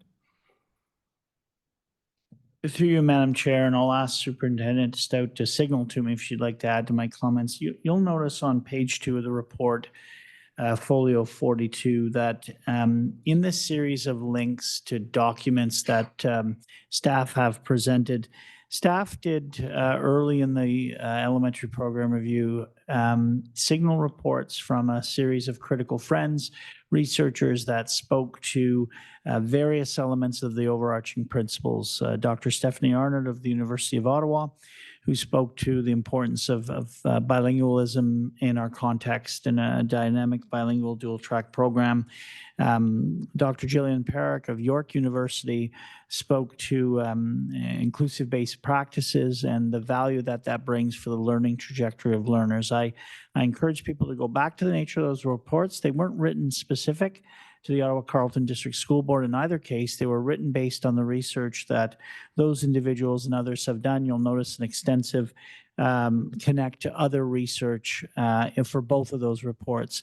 That's part of the genesis of the work we've done. Some of what Superintendent Stout has mentioned, where we have students in regular classrooms in mainstream or standard classrooms who are being served and whose learning trajectories are outpacing those in a specialized program.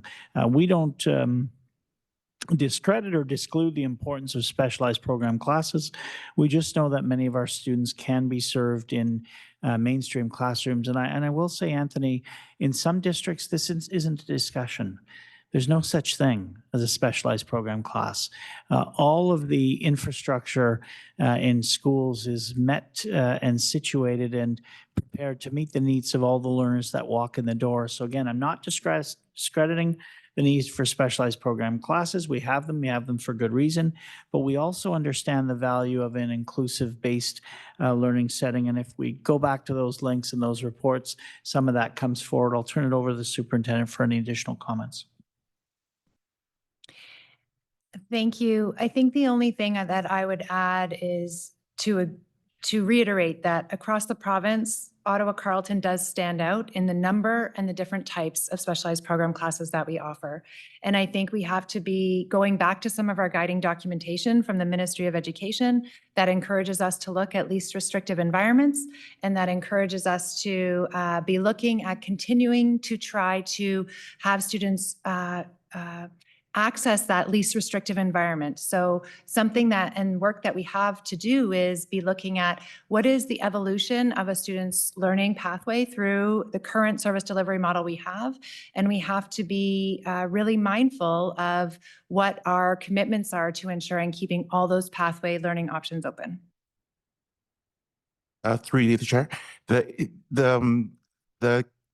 general consensus is that from the SAAC is that it's not that there isn't belief that the inclusion is good. It's that there's the lack of evidence-based framework for implementation. And tonight, the subject is about implementation. It's lack of evidence of a framework that the implementation will succeed.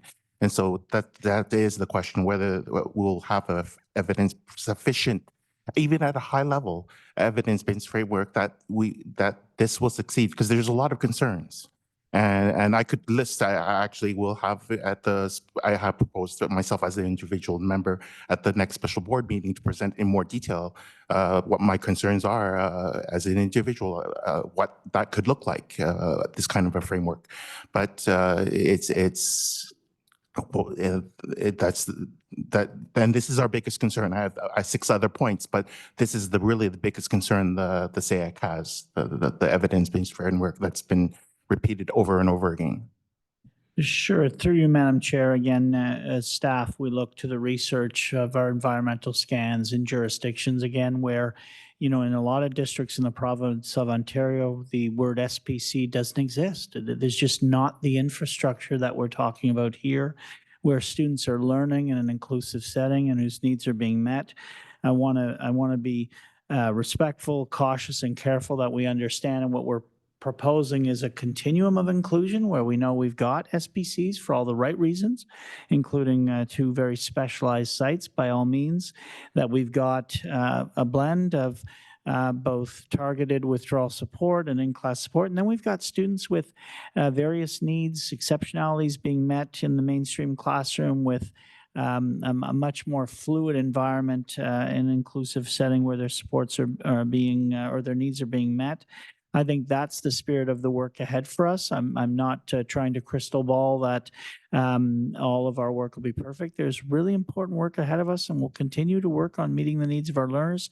We're just looking at saying that a lot of the research is indicating that the more inclusive settings with the right infrastructure of support, the right work of staff, that meets the needs of learners leads to greater learning trajectories, and that's work ahead. There's no question. This isn't an easy magic manifesto of success. We've got work ahead of us as an organization. We just know that the research is not indicating a move to greater segregation or exclusion in nature. Quite the opposite, and that's the move we're trying to make here with a small number of our specialized program classes. But I'll turn it over to the superintendent again. I don't have much to add other than to say, as you know, at SEAC and to this table, we've spoken over the last few years about work across the district that we're trying to engage in, that we are looking to build models of support that indicate success for students. And we have lots of evidence of that, where we have students who have actually left some of our specialized program classes and are now in regular programs in high school earning credits. And so we are looking at how to do differently. And I think that work continues to be ahead of us. It continues to be guiding, those small examples continue to be guiding the greater work for us across the district. I'll move on to the other points. Why has the board failed to produce individualized student-by-student transition plans, including pre-assessment data, before proposing system-wide shifts that directly impact students with complex exceptionalities?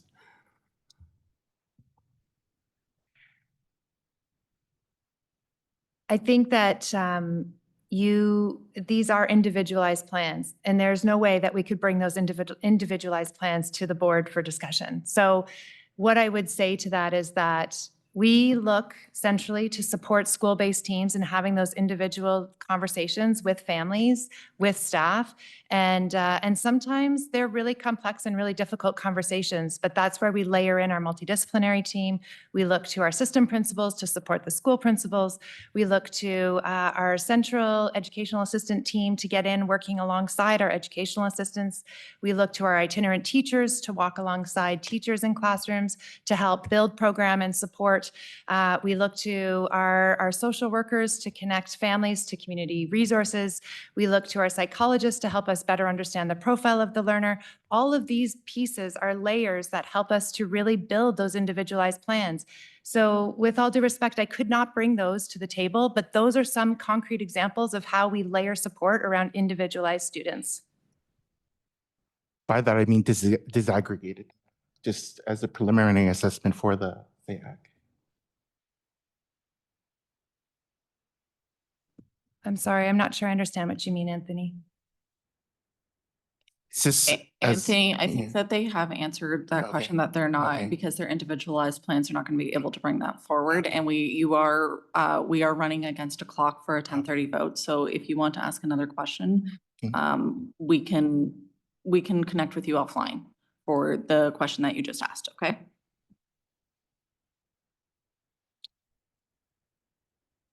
How does the board intend to replicate the highly specialized physical environment, safety, and structure equipment found in SPCs, particularly for students whose needs are not met by standard community facilities? And What is the plan to address the loss of concentrated expertise found in SBC teaching staff, including specialized training in communication, behavioral regulation, and intensive support strategies that general education teachers may not possess? These concerns also extend to support staff such as qualified EAs and daycare unique to SPCs. So through you, Madam Chair, very briefly, some of the more highly specialized or more intensive aspects of support still remain through specialized program classes intact as they are right now. Our CB sites, a number of our existing programs, the ones that were selected for consideration in both the original plan and the revised one are ones where we've got other examples of students who meet that profile who are thriving in the regular classroom.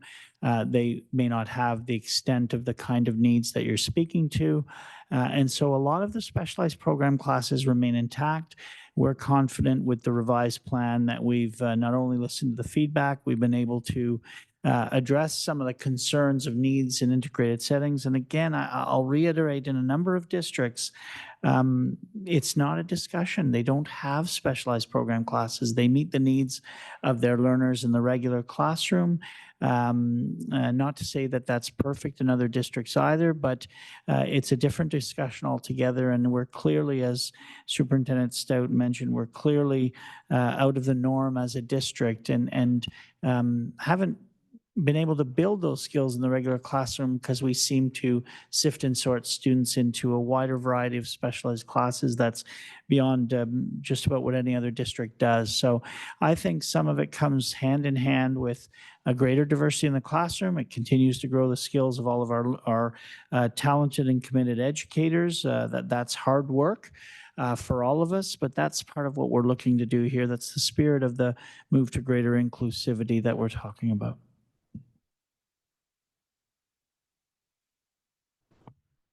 And then just as a final point, in the previous report submitted, the ABC group mentioned about the extremely gifted students needed to be staying in SPCs because they're just extremely, and that would go beyond like the range in the EPR where they did just for like the range of 4. Anthony, you are out of time. So what we can do is we will follow up for all of the questions for SEAC, and we can provide a response to the SEAC committee for the questions and the one that you were just proposing now. Okay. I am going to continue down my speakers list. So Stephen, please go ahead, but please keep in mind that I will have to call a 10:30 vote when it becomes 10:30. Thank you. I'll try to be really quick. I just wanted to follow up on the conversation around French and sports in French. I know that French immersion homeroom teachers feel very lonely because many times their students are being pulled out of their program to get supports in English. And so that having those human resources available is crucial. I hear that all the time, and I've witnessed it myself working in French immersion schools as a teacher. So that it's huge, and knowing that the LSTs aren't necessarily able to support in French or LRTs, and French teachers really getting frustrated that they don't have supports for their program. So I highlight that. I hear that all the time from our members. A few quick questions. I also wanted to just reflect on the director's comments with respect to highly students that need supports in areas of the province where they don't have those classes. Many of those families, unfortunately, have had to move into bigger centers to find those supports. And even in the boards in this city, they go to our board because we have those special program classes that they don't have. A quick question around access to alternative program between now and September 1st.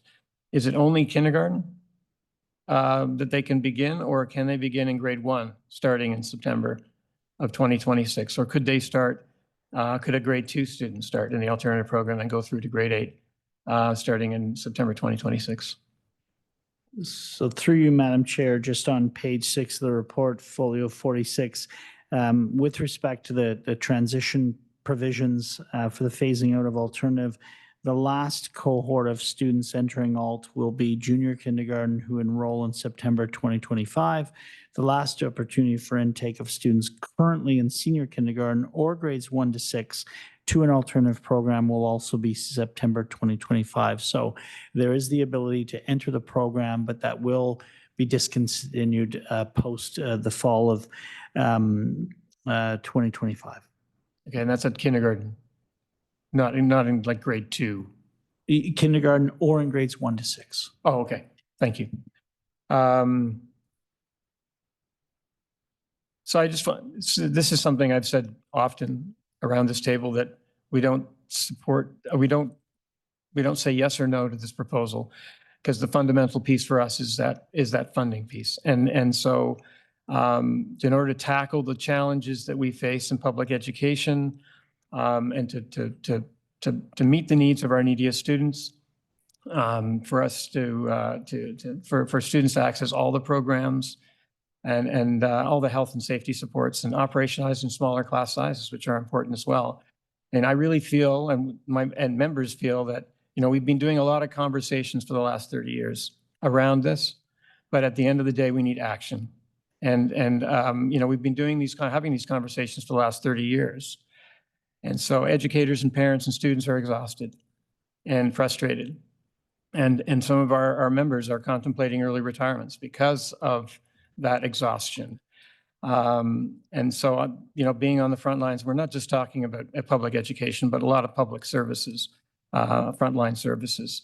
So I'm just going to end on, this one last statement. Are we passing budgets that are not meeting the needs of families and students we serve? Right, And I'll thank end it there. you. Thank you. Thank you, Stephen. And we have come to 10:30, so we are going to call the vote for the 10:30 vote. So although we need 6 people to go past 10:30, all those in favor of going past 10:30? All right, that is 4, and all those opposed? And that ends the meeting here. Just a reminder to everyone watching that the next time we will be discussing this is May 6th. Please check your calendar, and this will be coming back for a full discussion with recommendation. Have a good evening, everyone.